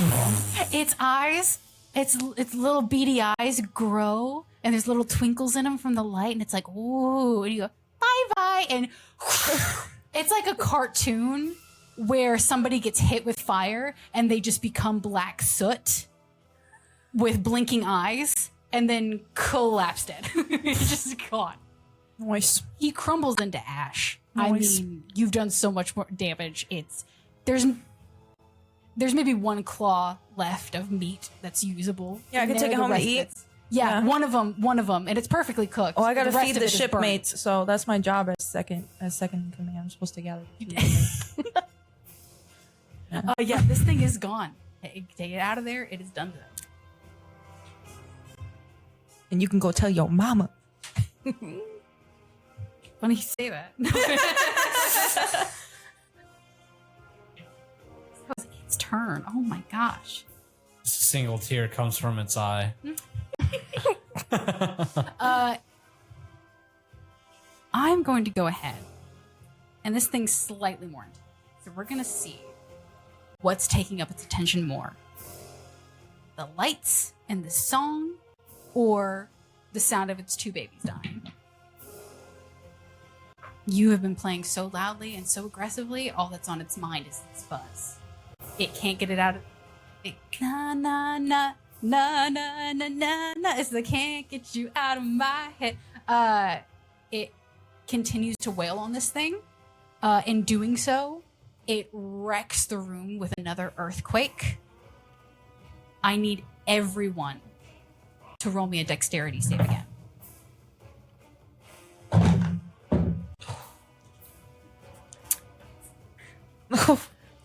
Oh, that's an 8 for Faelin. That's an 8 for Faelin. Okay. The 5 for Thal. Tal. A Okay. 7 for Morwenna. It's a 13 for William. Okay.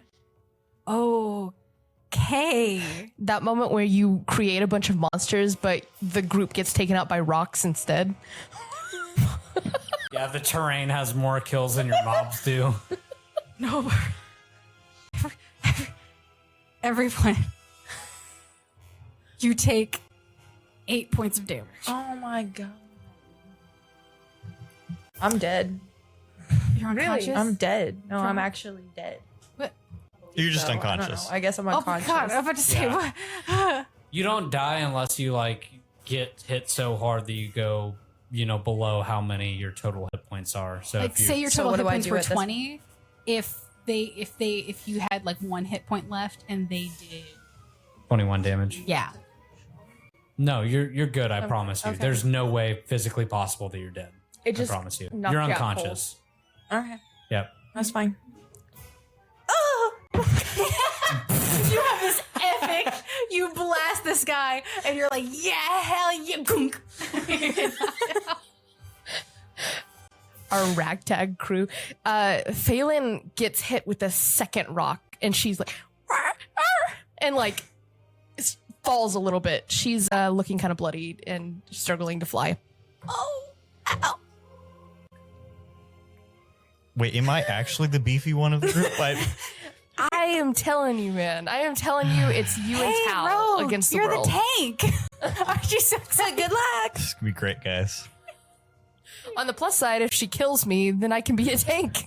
Don't worry, guys. I have absolutely no way of helping you if you go down. It's all good. It's all good. That is the mom's turn. I messed up in that I forgot Invisible Guy's turn, so I'm just gonna go ahead and say they go on the same turn now, and he delayed his action. I'll just say he delayed his action. You guys, for those of you who are upright, watch as this little invisible guy in the air twirls around and around and around, and then unleashes, almost like he's doing a Kamehameha, claps his little hands together and unleashes this beam of light, and then it splits, and then all these different points hit with unerring accuracy on top of this guy. And I'm gonna go ahead and ask everybody who would like to roll me a perception. Oh, this is terrifying. I'm unconscious, so do I still do that? No. What's this? You're taking a nap. We're sleeping over here. Yeah, you're taking Yeah. a nap. That's a nat 20, baby. Nat 20, let's go. Dang. That was a 19 perception check. 19, amazing. Will, That was a 21. that's a 21. So we be seeing shit. I will I'm say what catching all of Z's. you notice, and then Tal, I'll tell you what's special. Every one of you notices that these beams, it's easy, it clicks in your head. This is magic missile. Doesn't do a lot of damage. Not a very big thing. But then the beams split apart, and as you count them, you're like, 1, 2, 3, 4, 5, 6, 7. This is an upcasted magic missile. Okay. And these little tiny ones all circle around and then blast a very specific point on this crab creature's head. With both, and this works too, in that with you, Faelin, up in the air, you get a clear shot, you get a clear sight line. There seems to be, in this mass of things on this crab, specifically you notice this, there is a what seems to be an odd discolored patch, almost like a bruise on top. And in it sits this one, I would say it glints in the light, except it's so dark it doesn't really reflect. It's not really a glittery kind of thing. You just notice the shape of what looks like a small stone at the top of its head. And that's where all of these things go, in an arc around it. And create a small crater. And it reminds you of you digging in to try and release that stalactite. These little things look like they're burrowing in to try and get that thing out. What you notice, Will, from your angle, is you see those things go in a line in a very specific spot, but you can't really see it from your vantage point. So you know, you can guess it's aiming for something specific up top. Maybe there's a weakness, maybe there's a dull patch, maybe it's like the dragon scale of, the Hobbit. There's that one weak point up top that it's trying to hit to actually do damage, perhaps. But what you see from your vantage point is this piece of wood hanging off one of its legs. And it is green tinted, and it has half of a word written on it. and it just says the IAN in small letters, and then opal. IAN. And you can see some filigree around the sides, and you think, you may not recognize the name, it doesn't really fully come to you, but that looks like penmanship for the name of a ship.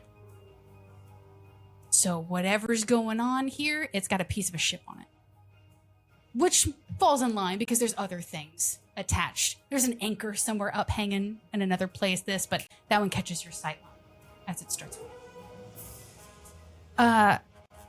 Thal, from your position, you also notice that it's aiming for something up top there.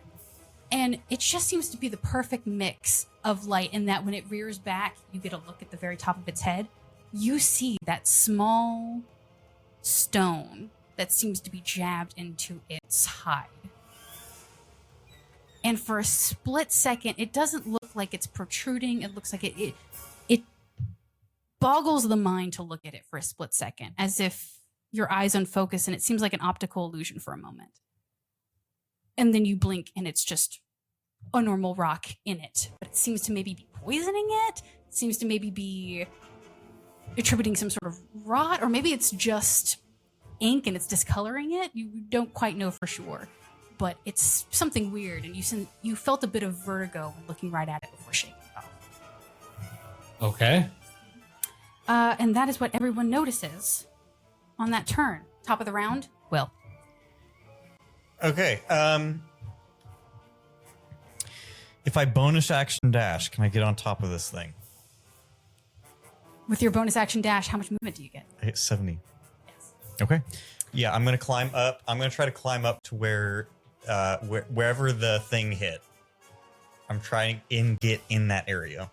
Okay, absolutely. You shout out of the Colossus this. You start climbing up. Go ahead and make me a dexterity check to see, just on the off chance that this thing knocks you. 15. 15? Easy for you. You are super dexterous. You clamber up. You overcome pieces of driftwood and coral and hop, step, jump until you were up top, and you get to see exactly what it was doing and hitting, and you get the same reflections. Not the same as Towns. You just see a black stone. I'm not going to hit the stone, but I am going to try to cut into the crab around it. Absolutely.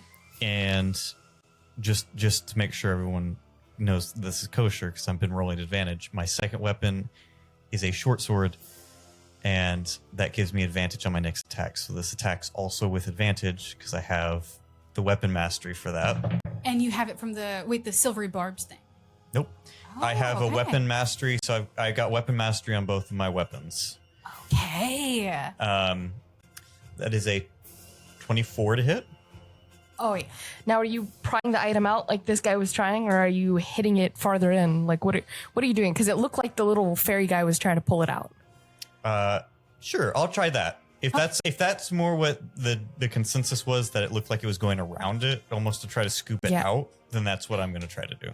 It seemed to be blasting the area around it. Mm-hmm. Okay. Which, with Magic Missile, even though you hate it, it's one of like the simplest spells, even you would know. You get almost perfect accuracy on where those things go. So if it wanted to hit it, it would have. That's 15 slashing. Ooh, yes. I have a second attack now.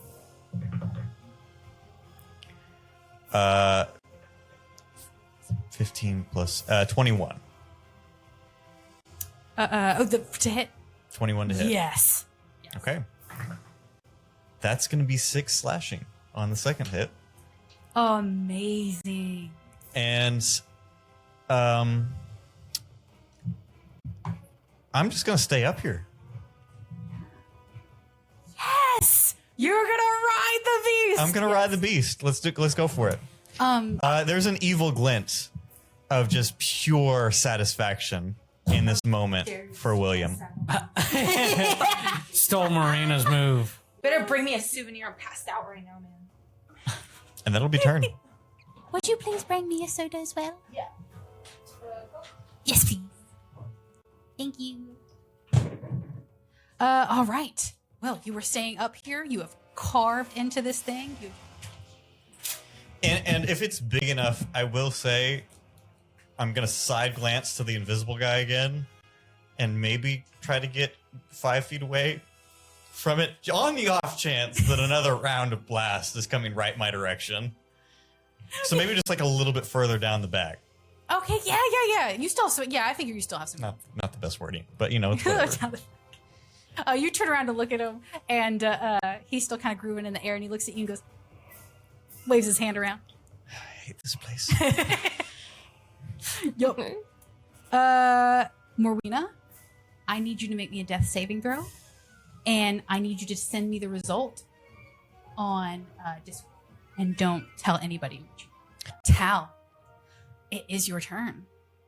So Tao, looking up at this creature, can I do a insight check to kind of see, like, if as I'm looking into this creature's eyes, I have that innate ability where I like can speak to and see creatures can understand me. Do I get the feeling that this creature's like in danger, like being harmed? Like, do I feel like this is against this crab's will? You can't see its face because it is facing the other direction. You're staring at its butt. Ah, damn. But Does his ass give me any kind of inclination? well, his hips don't lie. And I will Damn, say, it's a fatty. if you'd like, if you'd like to roll, I will say insight. Yeah, I can. Disadvantage. Jesus. Ooh. His hips don't lie, Micah. Shut up. I will say you can either do nature or insight. One of them is going to be, the nature's going to be a slightly lower DC. But if you'd like to insight this creature and attempt to, I'll allow it. I'll take the nature. Nature? That is a 15. 15? Okay, yeah, fantastic. You don't know a whole bunch about how these crabs, work and everything. Now that the kind of immediate adrenaline from the fight has not exactly worn off, but you've gotten used to it, you're like, okay. These are giant crabs, but they were a little bit tougher than normal.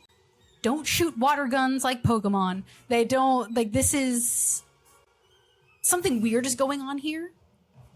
And you look at this thing, and it seems to be... I mean, there's legends and tales of a giant crab this big. It's supposed to be able to speak like 3 languages. Like, you're pretty sure you hear people telling tall tales. But as it's moving wildly and screeching, there's no real intelligence here that you can discern. Okay. And then just like out of character, curiosity wise, for administering a potion to a downed ally, is that going to cost me a bonus action or full action? Rip. I don't remember. I think it's technically supposed to be a full action. Full action? But I counted it as a bonus action last time. I like that because it makes me think of the BG3 thing of being able to knock one back as a bonus action. Yeah. Sounds great. It probably will cost... you can tell me. I think it should cost you your object interaction and the bonus action. Oh, okay. That's I cool like with that. me. So what I would like to do, if possible, before I move or do anything else, I want to move my blades over to the big crab monster, hopefully targeting specifically the things protruding out of his forehead. I'd like to turn my blades if at all possible and try and get that thing out or help get it out. And then I would also like to move over here and use my bonus action to stim pack Morwenna. Awesome. You go ahead and do the healing potion on Morwenna. Go ahead and roll that for me and everything. Is that the questionable one? Oh, yeah. Which one are you doing? I just have them marked as 3 normal healing potions. I used all of my money to buy them, so I don't know if they're questionable or not. Okay. Do you still have all of them? I do. You do? Okay. Yeah, roll me a d4 real quick. Okay. The world's most shadiest vendor that we got it from. I'm sure they're legit. You should still use them regardless of what happens here. I got a 2. She dies instantly. All right. You got a 2. You use the potion. Go ahead and roll the healing. It is a normal healing potion. Okay. 2d4 plus.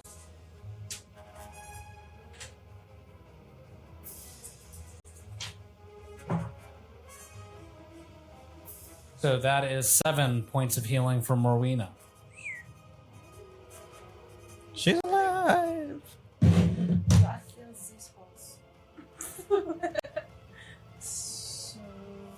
Hey. And as he pours his potion down your goal, he's going to slap you in the face. Get your ass up. Let's go. Oh my god, don't touch me with those things. A 7. Where am I? What happened? I will say, though, because you have done all of this, you are no longer playing the song. Oh, including the moving of the daggers? Because my magical focus is... Yeah, but you're Song-based now? holding a potion. Oh, that's right. I did. Okay. So you did move it up there, but now you are no longer. With all the different movements and actions you're taking, I'm going to say that you are not doing those. And I will say you can get it up there, but roll me just a straight d20. Okay. It's just going to be a luck roll to see if you manage to hit it because you can't see it from the Okay. Because remember, it wailed backwards, and that's what allowed you to see it on its back. So you said just straight luck, so whatever Yeah. I roll. 4. 4, you get it up there, and it does start carving into it like a Beyblade, but it just kind of goes up the side, and you can kind of just see it spinning on its side, and it's just carving into part of its back. Okay. So go ahead and roll the damage. What did you do? 10 damage. 10 damage? Okay. Let's see.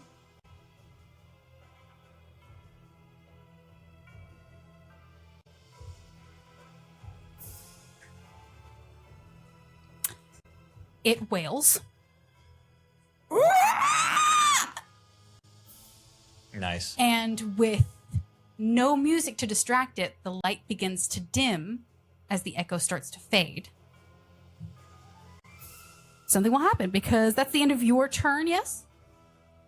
It is. Okay. Faelin, you're up. Uh-oh.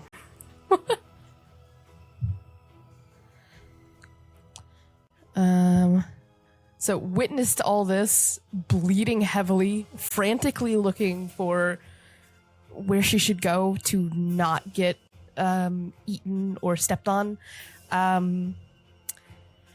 She is going to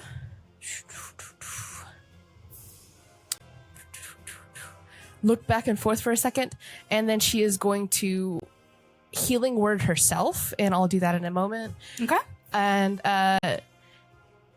I'll keep playing music. It seems to distract him. He's not very distracted right now. Please play music.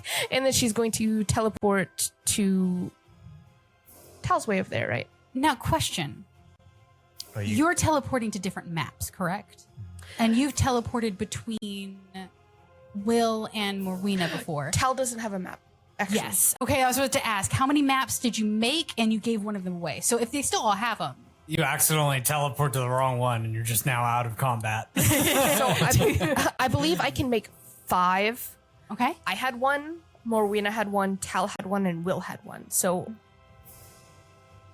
Did you take one of them away from somebody else to give to Dell? Yes. yes, took and mine. I'm trying to think of who else I gave a map to if I made 5. I don't think you gave it out to anybody else. I don't think I made 5. Right. Okay. Because it was only the crew that Yep. I had to That you touch had. people. Yeah. So Last I can episode, do you it took later. mine. Yeah, you took mine to give it to Dell. He's not salty about it. I'm extremely salty about it. I don't know what Mike is saying. Very bent out of shape. there's not really any. Come join me. So it looks like it's flying or getting up onto. Well, the giant crab, I suppose, would have to attack itself to attack us. Sure. Yeah. Maybe. That sounds like solid logic. Come on down. Okay. Healing word self. Scream at Tal. Please play music and teleport onto Will's back and hang on to him like a backpack. Absolutely. All right. Is that your turn? I still have an action. Yeah. You are up here. You can see the crater. I mean, you can see what you already saw before. You can see the crater. You can see the crevice that he is starting to build into it.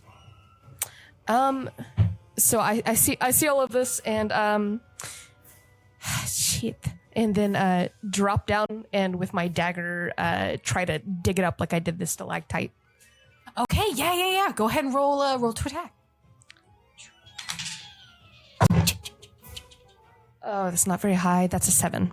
7? No, that is not going to hit. Your dagger just seems to ping pong off of this, just making little metallic noises, and it's not making any leeway. And that's turn. That'll be turn. Fantastic. Tarvin's soiled himself, absolutely. He is. Let's see. Let's just see if he gets brave for a second. You know, we're just gonna see if he gets brave and does something. Nope. And he keeps rolling 4s. I think he saw that thing come out of the water, and he, scared, is going to dive into the water thinking that's safer now. So he goes into the water, dives off, and then with a big breath beforehand goes under, and then he's just kind of disappeared underneath the waves. You write that down? Oh no.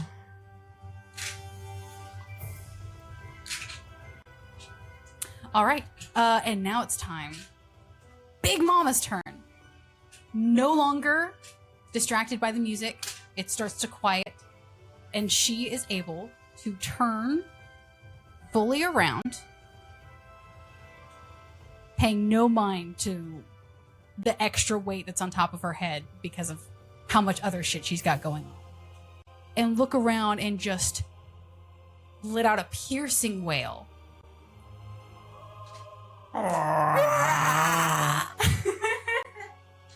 And that's now my new favorite bit. And then raise 2 claws up and send them smashing down into the earth. She is going to... Yep. The water recedes and then rises like a tidal wave and crashes into everybody. I need everybody to make me a dexterity save. I just woke up, bro. Nice.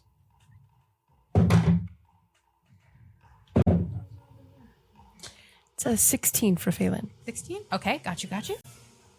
18. 18! Amazing. That's a nat 1. Oh.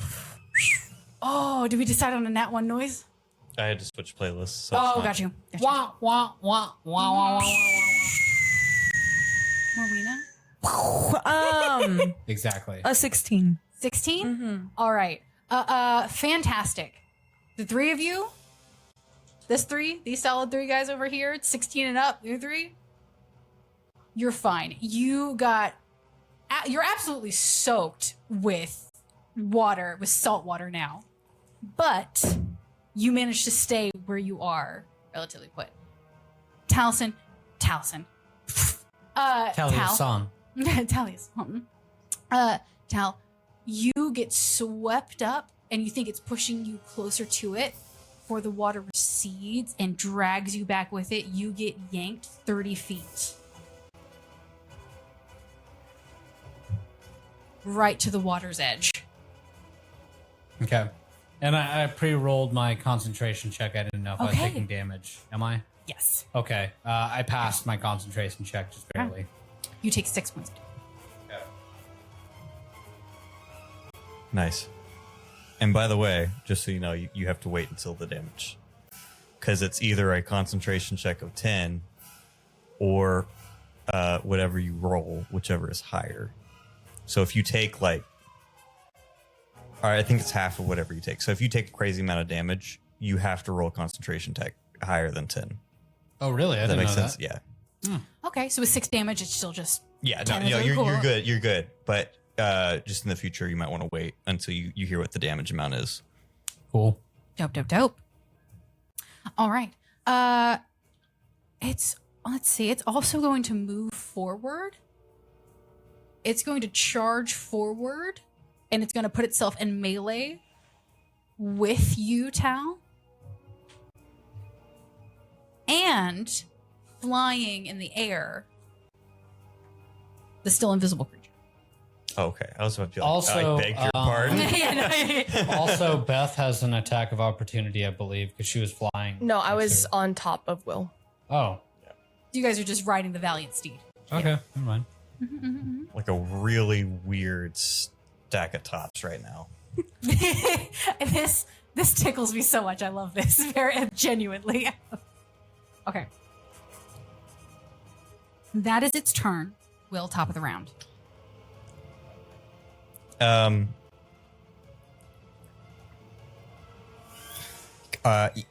We're in regular light now, right? Yes. It's starting to dim, but it's still regular light. It's still bright light. My face still looks covered in shadows as I look over to Faelin and I say, "Get off me!" And I'm gonna go ahead and make my 2 attacks. Feathers completely ruffled. She's gonna make the most distinguished, offended squeak. Just, and then like hop down onto the crab. Feathers sticking straight up. It's a 15 for the first one. 15? 15 for the first one does not hit. Okay. And going with the second attack. Maybe 17? 17 does hit. 17 does hit. Okay. Weird mechanical question for you. Yes. Because I either need advantage, I need to not have anyone around a creature, or I need to have an ally within 5 feet. The bird's on me. Does that count as an ally within 5 feet for sneak attack? I mean, she's on your shoulder. Gotta be, right? You kind of just shoulder checked her too. You said get off. I don't know if So she that gonna means up. I think that she's on the creature. No. I don't know if she Well, gonna up. I am technically on the crab. Oh, okay. So you fluttered down to be within 5 feet of the Yeah, crab? he like shrugged me off. Yeah. Okay, so are you resting actually on the thing? Okay, then yes, I will say that you can have, or you can have your sneak attack. This is with my offhand, though, so I will not get my modifier on the weapon. Got you. It's just going to be the rolls, and that will be, they're good rolls, though. Oh, yeah. I got a 5, 4, and a 6. What is that? That's still 15 slashing as I continue to try to carve in and around. Awesome. You see this thing is starting to pry loose. The further you go down, the more I think you can kind of see the bottom now of the stone potentially, or it's kind of banked in shadow. It's really hard to tell with how dark the stone is. But it's starting, like, with one of those hacks, it did kind of move a little out of tune with the body, as if it is no longer completely fused. It's working. Okay. That will... yeah, it'll be turn. Awesome. And question, because the way I wrote this down, I put the invisible dude to the side and I keep forgetting his turn. He's supposed to be with the crab, so I think he Yes. was supposed to go before me. Yes. So I'm going to go ahead and just say that he did another one of the magic missiles, and you get to watch a repeat of them go all around in a circle. And it's going to be... Yep, I think that's it. Yeah. And Crater Implode and Impact, it adds to it. It's more damage has been done. Nice. Yay to more damage. Yay! Okay, fantastic. All right. Is that your turn? Morwenna, you're up. I mean, I'm far enough to where I could Eldritch Blast it. I feel like that's the best thing I can do. I'm so little, bro. Yeah, I'm so little. I suppose you wouldn't know what we're doing. No, from you, one, you were unconscious when it Well, I'm happened. I behind believe. it now. Yeah, it's Yeah, you're facing the behind other it now. You can just see me and You me and can Will see them up on top. doing something. If I but- Eldritch Blast, they're gonna get hit too. Correct? If you try to aim up there, I mean, like you can't hit it from this view. So does it have cojones? Is that what you're trying to tell me? Can I aim there, or like? I'm just kidding. I don't think crabs have balls. I think they The can make it big them. mama? A big old hairy sack on this crab. Big Mama? Question mark. I'm just in eye view with the. Sorry. You know what I'll say? Because this is already just such a mess, and let's roll with it. Let's be fun. Instead of doing the magic missile thing, let me cross that out. And this is purely just for fun now. But you feel weightless for a moment as you start to drift upward. And then peeking out, still up top and behind, you see the little invisible dude with the little green lights around him. Oh no. Aim at you. Oh no. A pulse goes through you.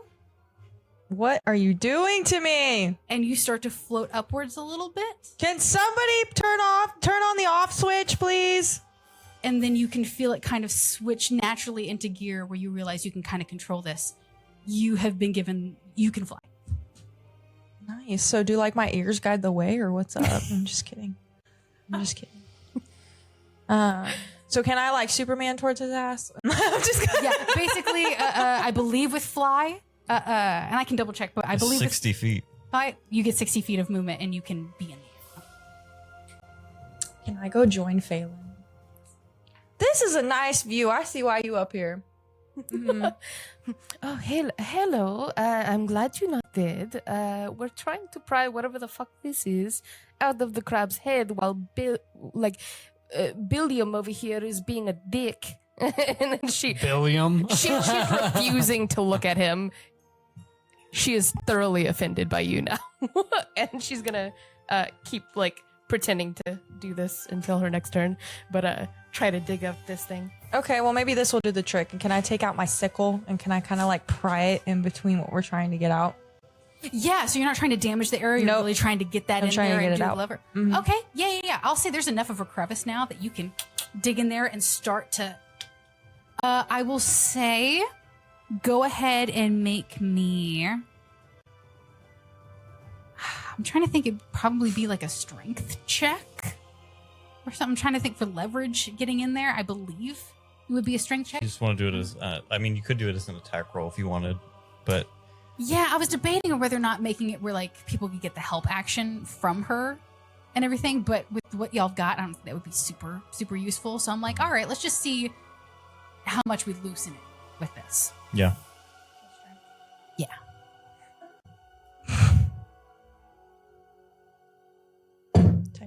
Tiny but mighty. 4. A 4. You get your blade in there and you're trying to, but it's like, it's something about it is like, it's almost a smooth surface or something, maybe because you're finding it's hard to purchase to get up in there. But you can tell for sure that there is a bottom to it because there is a distinctive difference in feel when you hit it and then when you hit the crab. So there is an end to this stone and you guys have found it. She And the touched more butt. you tap against it, the more you feel like it's looser than appears. It's not going to take much longer. All that's left is a bonus action.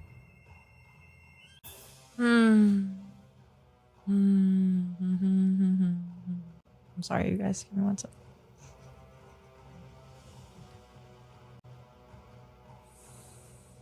I want to use my Shadow Blade. I want to take that out and use it.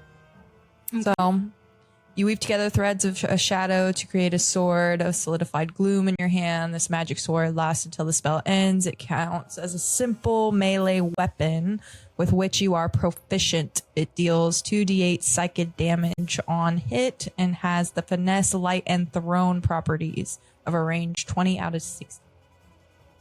So, Is it an action or a bonus action? it's a bonus action. It's a bonus make it- action, okay. but I believe it's not going to be until future. Yes, She bonus can use it. action to summon. Yeah. Okay. Okay. So, I'm summoning that hoe and then in turn. Got you. Yeah. Absolutely. All right, Thal. So Tal, you know, in interest of trying to save this crab's life, will kind of look up at the crab, look down at his loot for a moment, and with his innate ability to 1 second, let me figure out the exact name of it again. Him being a friend of the sea innately, He has the ability to communicate with even non-intelligent sea creatures. Amazing. They may not be able to reciprocate back to him, but they can understand what he is saying. Thal looks up and begins playing the same notes that caused, effect for the cave. And as he looks up, he'll do his best to make a musical, a nice, sound as he begins to strum and sing along. And he'll say, Mr. Krabs, we don't want to hurt you. Please surrender. We know that Jim is fucking you up. And as he continues to play, he'll just kind of look up at the crab, and then he'll bow down to one knee as he continues to play, trying to give the performance of his life. Okay.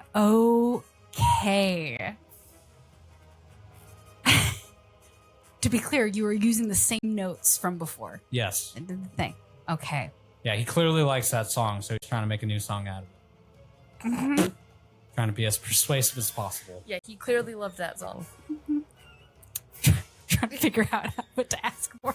Is it all ideas or is it simple ideas?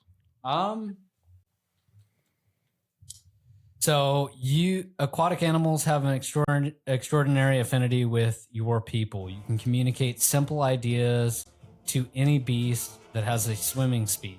It can understand your words, though you have no special ability to understand it in return. I think it's your call in terms of how much that it understood. Yeah, I can understand my words, but I can't understand what it reciprocates. I will say, go ahead and roll me persuasion at disadvantage because the song is so loud and hurts so much that it has trouble hearing you through it. Okay, that is a 19. It's a 19 With though. Let's disadvantage. go. There we go. Okay. Your words are just loud enough over the melody that it can kind of push aside some of that instinctive need to lash out. And you see it still agitated. But rather than continue flailing around, instead its limbs seem to kind of arch up as if trying to reach, but it's so big and so disjointed that it can't reach up top. Shit. But it's poking up there instead of flailing around. Okay. Yay! Bard is barding. So There's Marty. for the kind of just use of playing my musical instrument and talking to this thing, what would that have cost me? Like action economy wise? I will say... I'll say it was your action because it was genuinely, that was such a clutch pull Okay. because it's no longer going to attack on its round. Okay. Note to self: don't do clutch moves with. No, okay. You get punished for doing good. So could I potentially say, or I guess DM, would I have enough range/vision, as somebody that can see and proficiently swim?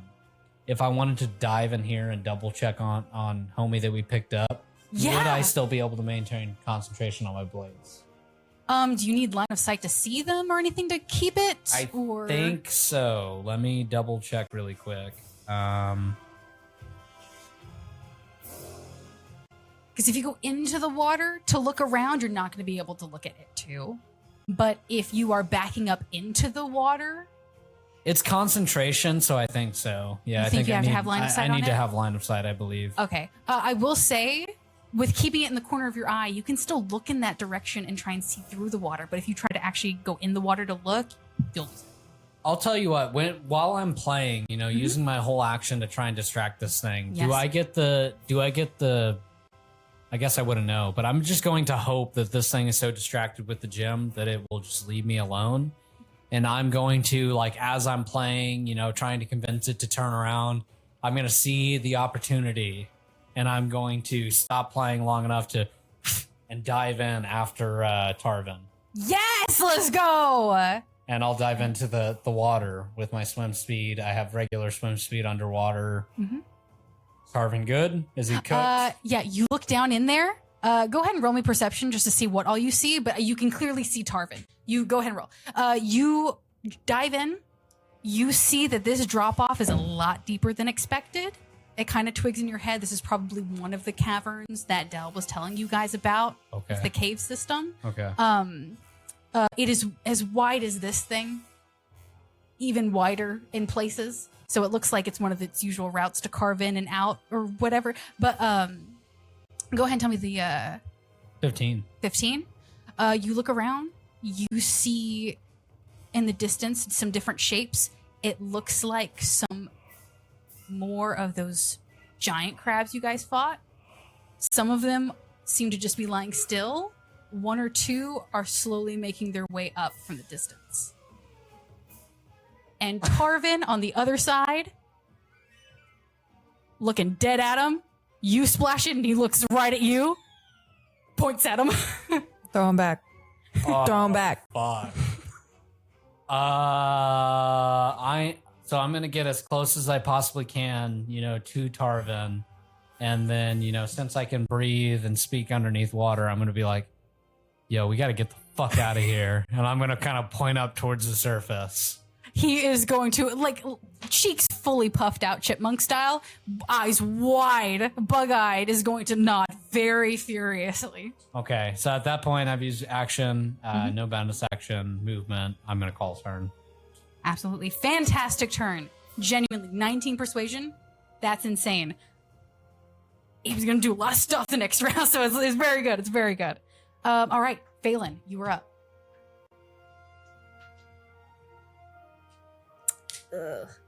Well, would it cost me an action to eyeball this gem and see if I can figure out what it is? I would say it is going to cost you an action to thoroughly investigate this and look at this. Because right now you're kind of riding atop a giant angry crab. But, I mean, you can investigate it. You can do Arcana. You can... I think I'll do that afterwards if we can get it out. Mm-hmm. I think for now I'm going to jam my knife underneath Morwenna's scythe and try once again to try and pry it out.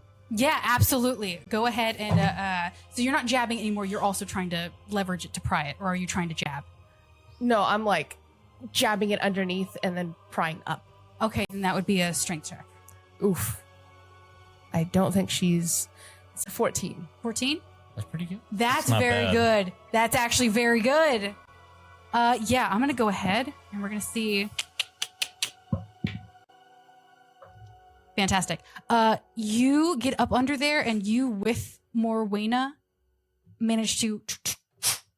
You unsettle it enough that it pops up and out of the hole. Mm-hmm.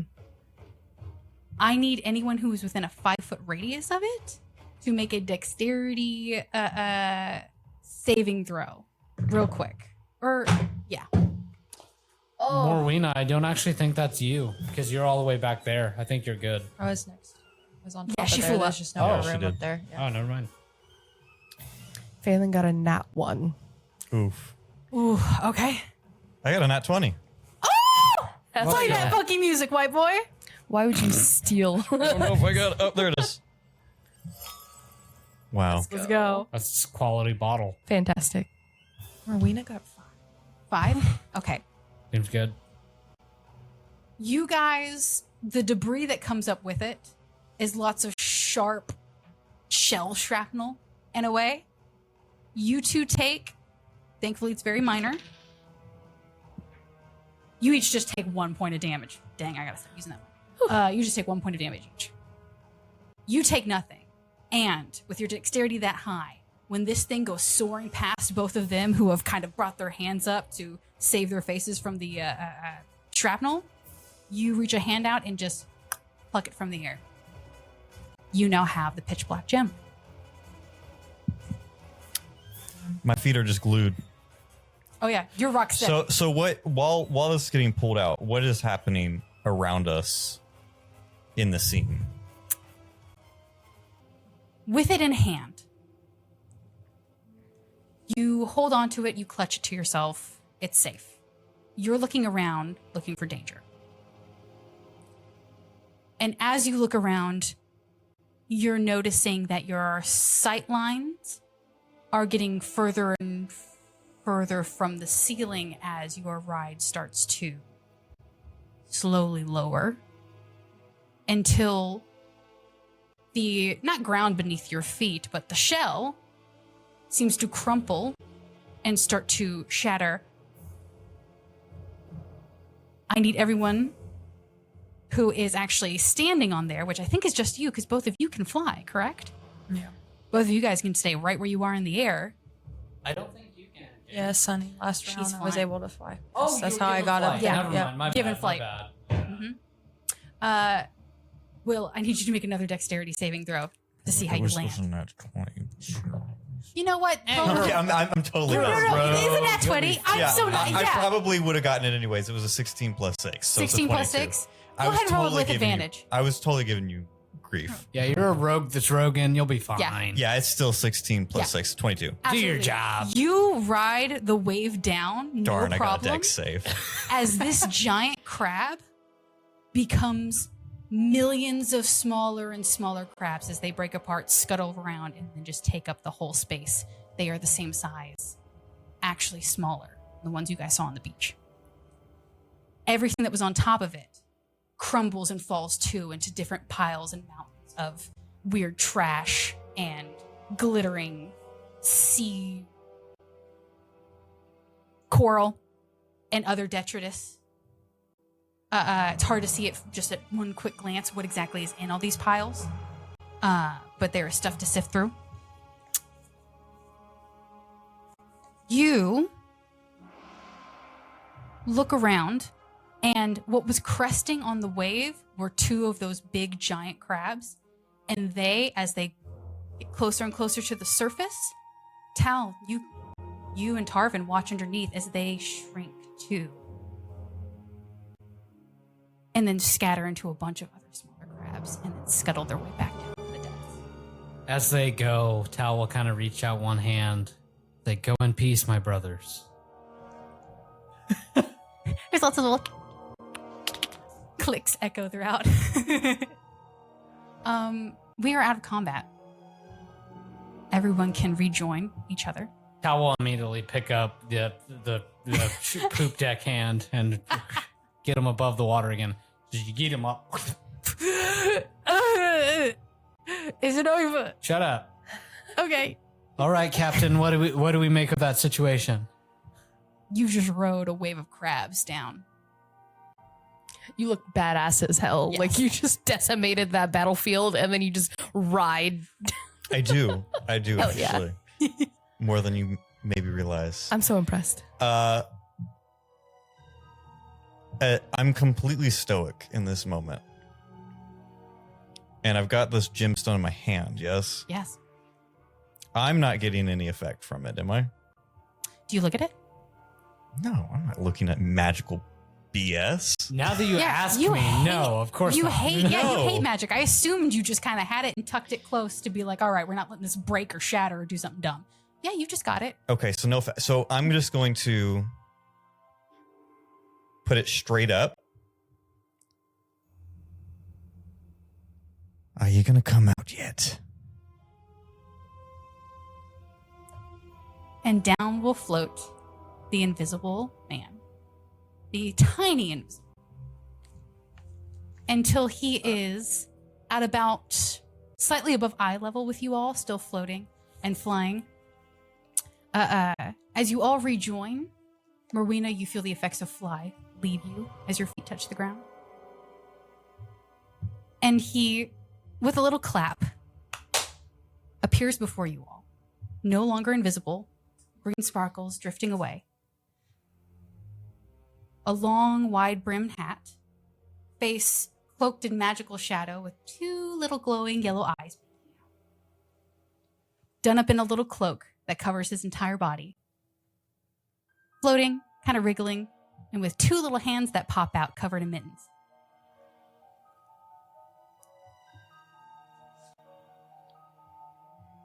Hi!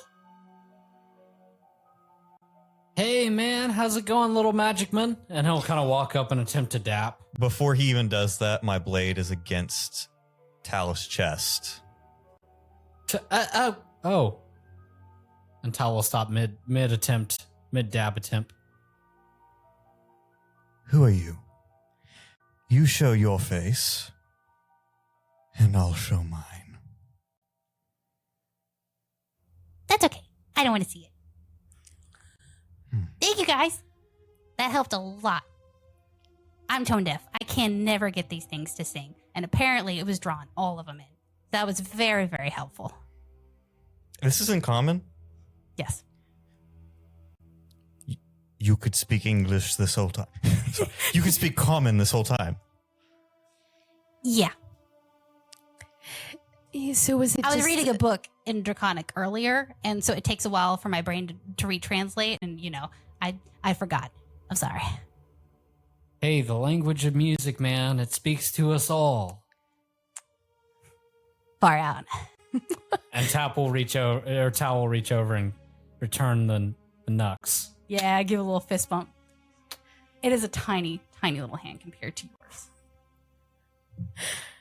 yours. So Faelin will, unless Will's gonna do something else mean to her, she's going to fly up and land, and claws wrap around his wrist. Other claw pointing at. So we can have this then? This what? I don't know yet. I want to look at it. The gem? Oh, the little The rock that was in the rock? crab. Yeah, the rock. Oh, please take that with you. that's ominous, but thank you. And Why? she wants to look at it. I don't know what exactly it does, but ever since it landed on that poor little crab's head, it's just been getting worse and worse. So I have been trying to figure out how to get that thing out, but it keeps running away because for a big thing, it's really, really, really, really fast. So thank you guys for luring it in here. I was having a heck of a time. And how long have you been at that? Oh, things are always crash landing on this place, but it's been a little while. They've always been crash landing since before this, Yes. or because of it. Yes, totally. Things have been crash landing before this happened, and I couldn't figure out how to fix it. So, do you happen to know maybe why things would be falling from said sky, my dear music man? There's really no way of knowing. I mean, it's chaos and wild magic, and who knows what happens where. That's I do. I've sailed these waters more than most. I'd like to insight check. Yes. Thank you. Yes, you can. That was a natural one.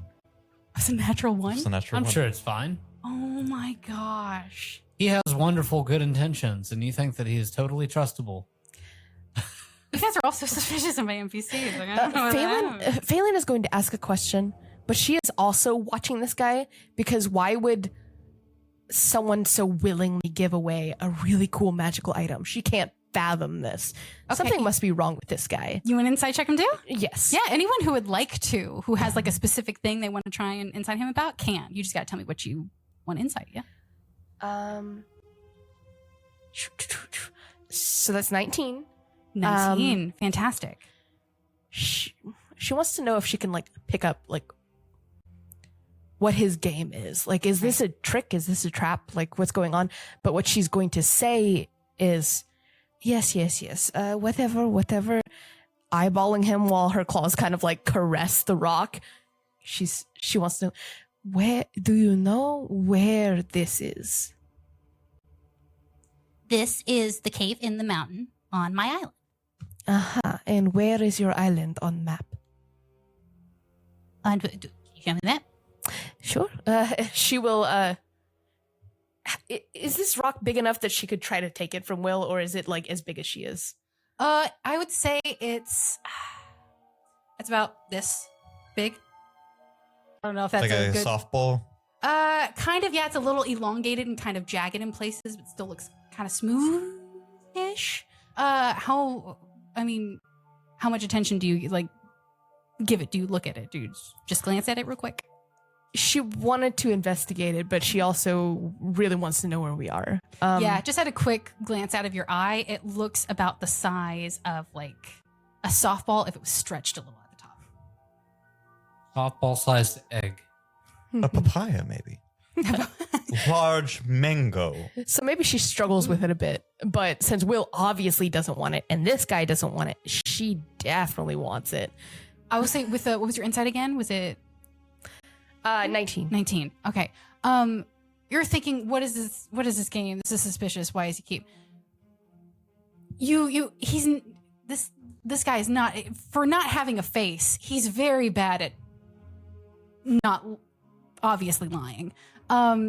It seems like he knows more than what's going on. He very much stumbled over the why are people crash landing on this island thing, but he seems very genuine in wanting that thing gone, and the reason he gave was not untruthful. He seems pretty on the up and up in the fact that he just wants this thing out of here. Okay. So she started to tug that, and then she like taps Will on the head. Hold for me, asshole. And then she will hop down and go over to him and dig around in her bag for a minute, flip out a map. Where are we? And why are you lying to us? Lying with that is what such an accusation. What am I lying about? About why things are crash landing here, but I'm more worried about where we are. Please show me. You can have one or the other. Shit. I'm not good at social interaction. Oi, don't worry about it. I've got you. Yes, Hello. help. And then she will plop down in front of her map and scoot it in front of him. Hello, my dear magic man. I would say, my dear fellow, it is definitely of vital importance that you tell us exactly where your island would be located, as well as any directions for any nearby islands, as well as any other land martial features we should know about in this proximity. And he'll kind of point on the map where he believes that we are as of now. Oh. Go ahead and roll persuasion. To see if you're just sheer charisma will get him to be like, oh yeah, I'll tell you a bunch of stuff. So that is, you said persuasion? Yep. That is an 18. 18. He goes, Your words are magical music, man.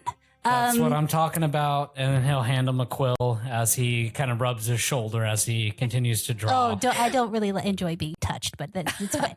Faelin is going to swat away the quill. I will do it. Just tell me. Show me. She has already whipped out her own feather and has dipped it in the ink bottle that she received at the beginning of our quest. Thal will look over at his captain, give him the okay sign, and wink. I'm going to look at both of my crew members. I'll look first at Thal. I'm not going to respond to that. I'm going to look over to Faelin, who I was surprised reacted the way she did. She's like darting glances at you and then like glaring and then like looking away like she wasn't looking at you at all. Oh, I don't care at all about that. I'm talking about how you reacted towards the creature. And I'm going to turn to it and say, you want this gone, yes? Very, very, very much so, yes. Yes. You will tell us what this is, or I will hide it somewhere here on this island. Well, okay. First of all, slow down. He's very good at hiding things, I will have you know. Yeah, I saw you on the rocks, man. And for a second there, I blinked and I thought you weren't there. It was wild. I don't know what it is. I just know it's trouble. So I don't want it on my island anymore. I mean, you've seen the creatures around here. They keep getting bigger and bigger. And I was like, oh, okay, cool. Some new magical phenomena to study. But then the bigger they got, the more they were destroying stuff. And I couldn't pry the thing from it because it was too fast and it would run and it would get in places I can't go. I can't go underneath the water, man. I can't go that far down. So I don't know what it is. And you expect us to take this thing as is? I mean, it's my understanding that, people like y'all like the shiny little coins. And sometimes things that do weird stuff get you lots of those. I do love stuff that gives us weird stuff. Yes, yes. It is mine now. Show me on map. Okay, you guys are giving me a lot of mixed signals here. I'm trying to help. I really am. If you guys take this, I will be very, very grateful. And if you could take it and get out, that would be awesome. Yeah, of course we'll take it. And he'll kind of look over and wink with his off eye over to his captain. Yeah. The place is on the map, though, my guy. Remember, we're friends here, buddy. Go ahead. Yeah, okay, yeah, I don't get off the island much, so I don't really know exactly where we are because I just kind of hang out here. This is my place. But I do know that, and so he kind of moves your map out of the way and then just starts casting sigils in the air until a very elaborately done topographical map of the island pops up. In little, like almost stars glittering in the sky. And then he shortens it a little bit and moves off west. There is a smattering of small bits of what looks like another island there. And then to the south, there also seems to be the edge of a larger landmass. And he goes, you're just either of those directions. There's more, big spots of land. Like I said, I don't leave. So I don't know what's going on over there. I don't know what's happening here. I was just conforming with the magic to try and bring people here to figure out, I've just got lucky that people were crash landing here that managed to figure this out. Yes. I don't talk to people, but that's suspicious as hell. She's like so excited. Her eyes are big as sausage. Sauce. Hold on. Saucers. Thank you so much. Anyways, she's skipping and prancing around her map that she folds back out and is almost chicken scratch, but like beautifully done with this ink. Drawing this map perfectly onto her blank slate. And you said small island to the west, small group of islands to the west, Small and group then of islands to the large west. island to the north. South. South. Okay. Does Faelin notice anything weird about this map that he's drawn? Like, is there any? It's in the air. It's almost like if Tony Stark had done like a digital map in the air and flipped it around and then opened it up. It's like 3D, but just out of magical sparks. That is so cool. She knows a lot about magic. Does she recognize this like form of magic? Like what kind of creature this guy is? Go ahead and make either I'll say Arcana, History, or Nature.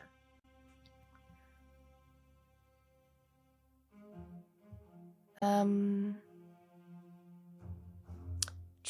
think I'll do 17 Arcana. 17. With its features being shrouded, it is very hard to know for certain. But with how small this guy is, and the little mittens on his hands, you don't know the name. It's not quite ringing a bell, but you're pretty sure you remember tale of like some magically inclined creatures who they're chaotic good. So they're not known for being assholes or evil and everything like that, but they are a little scatterbrained. They are a little goofy. They are very, actually very powerful. Actually, this thing could have, this thing is actually a very strong spellcaster. Mm-hmm. Okay, so after finishing her map, quickly folding it up, shoving everything back in her bag. Well, I am glad you didn't kill us or anything. Thank you very much. Goodbye. She's Well, immediately. think about killing. Well, actually, yeah, no, fully leave. You guys are leaving, but I wouldn't kill anybody. It's crazy. You have the gem now? I have the map, and I just went to go grab the gem from you, and just kind of stand there waiting. I'm going to hold it out of your reach as I look down. A She's glint gonna make in my eye grabby hands. that's burning into your face as I say, this is not a trinket. Agreed? I mean, of course, it is magic I want to learn. It is not for us to meddle with. What is it? Something that needs to be removed. Sure, can I find out what it is? No. You are asshole. What happened? I'm going to look back over to the creature, give a very false smile, and say, I just know that all magic has a price. And you're not telling me what this one is. It's not a matter of not telling you. I genuinely don't know. And as much as I love exploring magic and new magical things, I want nothing to do with that. It creeps me out. That's Hey. worse. Hey guys. Yeah.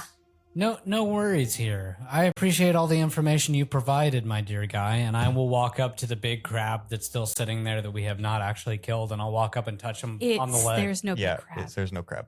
Oh, Mama Crab dipped? It Nope. shrunk and became a swarm of smaller crabs. Oh. That's why I'm freaking out here, because whatever this thing is we have is obviously manipulating everything in the area. And we've got this random creature that's trying to shove this stupid magic item off. And we've got little grabby hands here trying to figure out what it is. You know, the more and more I think about this, the more I'm kind of on Captain's side. This kind of seems like a bad idea that we take this on our ship. But what kind of pirates waste resources? Oh, no, we don't Terrible. waste. But we are not studying it Why the fuck not? because we can get paid to let someone else do it. We'll take it. Do you have any insurance policy that we don't turn into giant monstrous crabs if we have it on our ship? Wonderful. You're not studying it. I could study it without getting on ship. I know magic. I know maps. It's literally my thing. There's going to be an exhausted look on my face as I look at all of you. I'm going to turn, physically, I'm going to turn around from everyone in the group, take a deep breath, turn back around, and give you $1 million smile as I say, Faelin. Now, you don't want to turn into a giant 30-foot monstrosity, do you?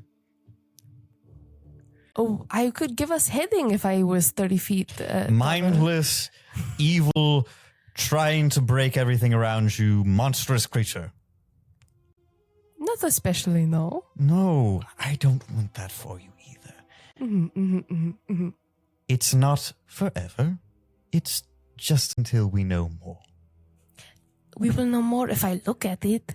But Captain, yeah, Faelin does have a point, my friend. I mean, what exactly are we gonna do? Just drop it here in the sand and be on about our way?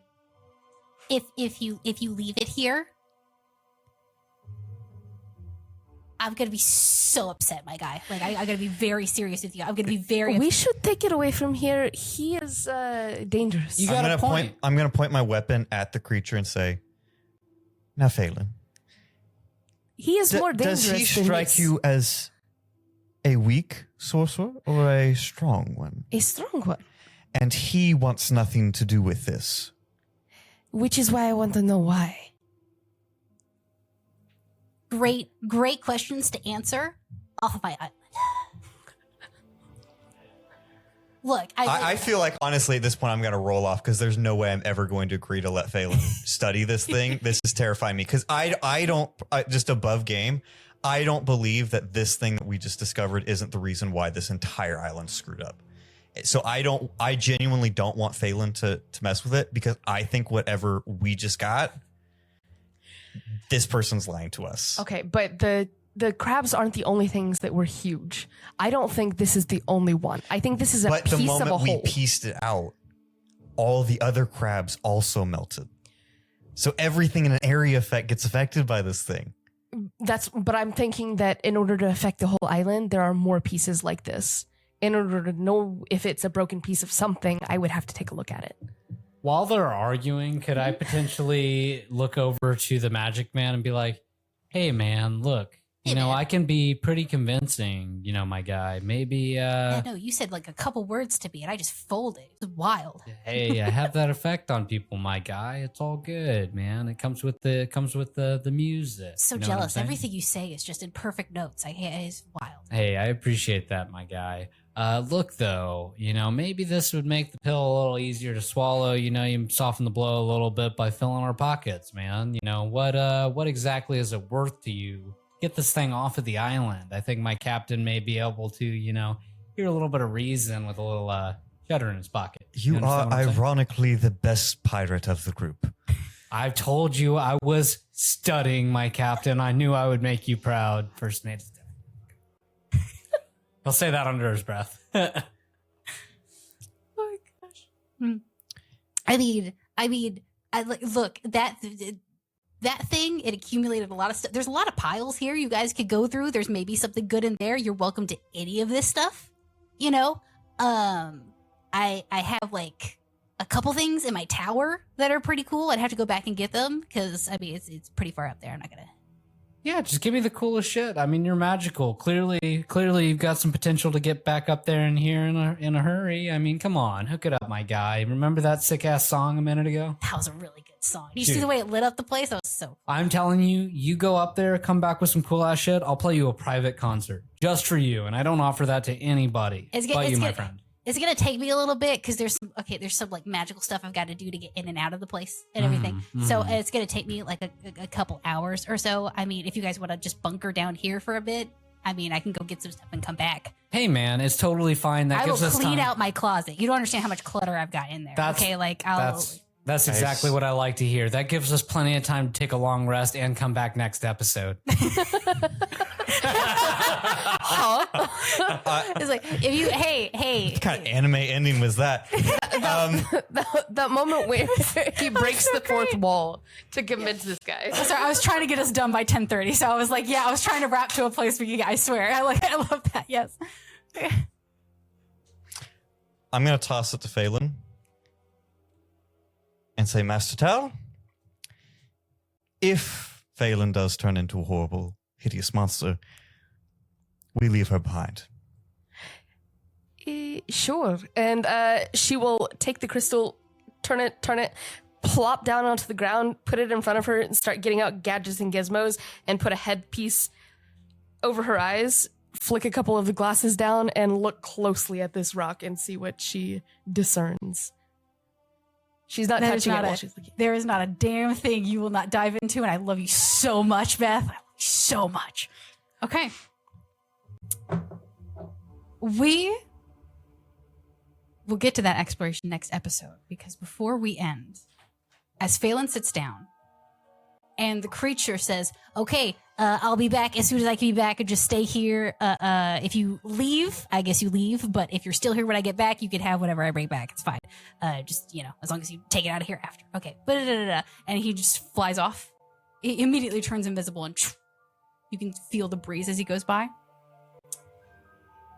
William, just as everyone's hunkering down, getting prepared to take some sort of rest, you're reflecting, and you are unhappy, and it is the worst possible moment for a voice to enter your head, as the familiar, usually exasperated but now oddly tense voice of Marjorie from Kurakura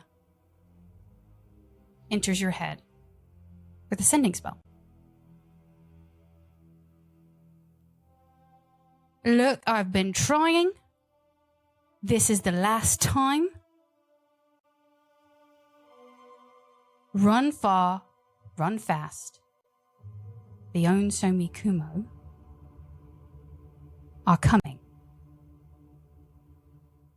No amount of chocolate.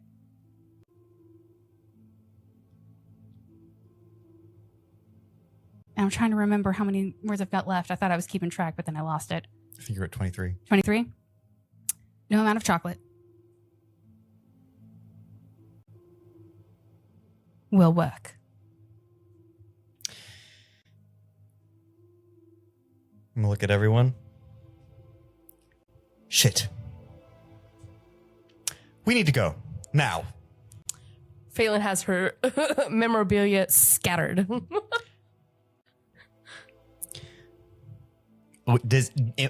I know we need to wrap. Does anyone else in this group have any idea the abilities of the Azisamakumo? I will say one last roll for the session before we wrap. Everybody, roll me a history check for the Onsomi Kumo.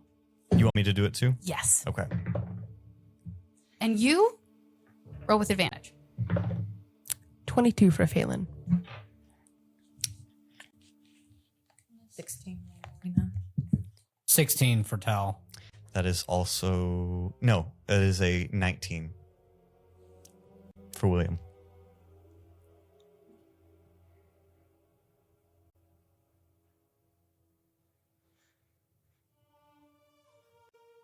The Onsomi Kumo are tight-lipped. They are legend and rumor and myth made real.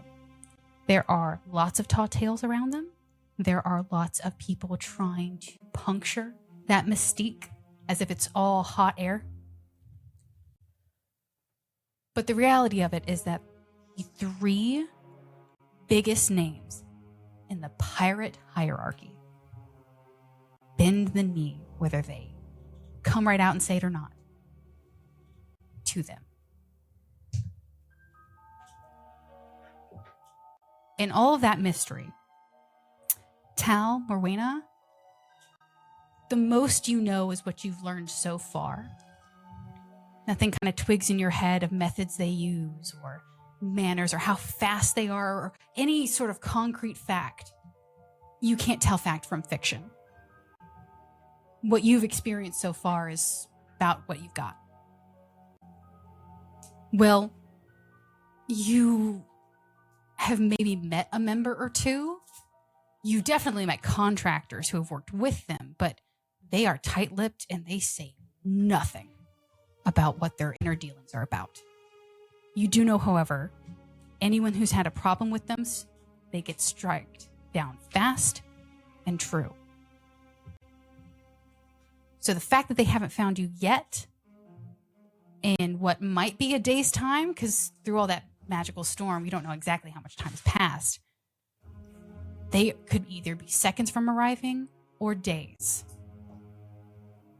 There's no real way of knowing. Faelin, as a merchant, you have a slightly different perspective. Your father has maybe worked with them a time or two as one of those contractors. You can't quite remember what they would have worked on or what about, but they've come up in name. To get on their bad side is... I mean, it's unheard of in the way that no one's quite lived once they've pissed them off, unless great deeds were done to earn back that good grace. But you also think it should have been swifter than this, perhaps. Even with a wild magic storm doing something fucked up with magic.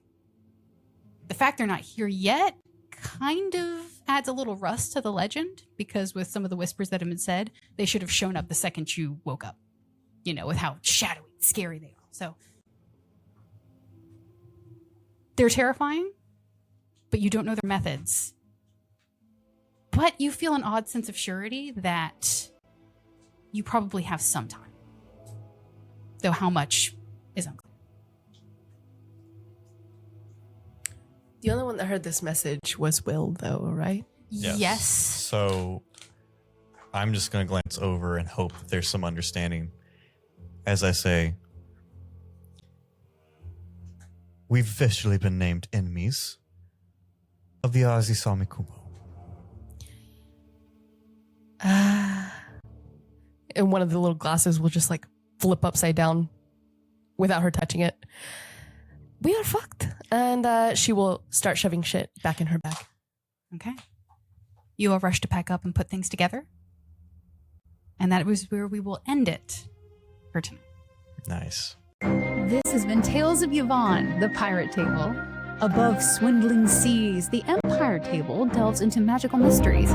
Be sure to follow their side of the story to uncover more about the world of Yavon. Follow the show to stay ahead of what lies in wait. And if you're enjoying the journey, please leave a review. It brings more wayward souls into the story. Until next time, fair weather and smooth sailing, me hearties. Until next time, fair weather and smooth sailing.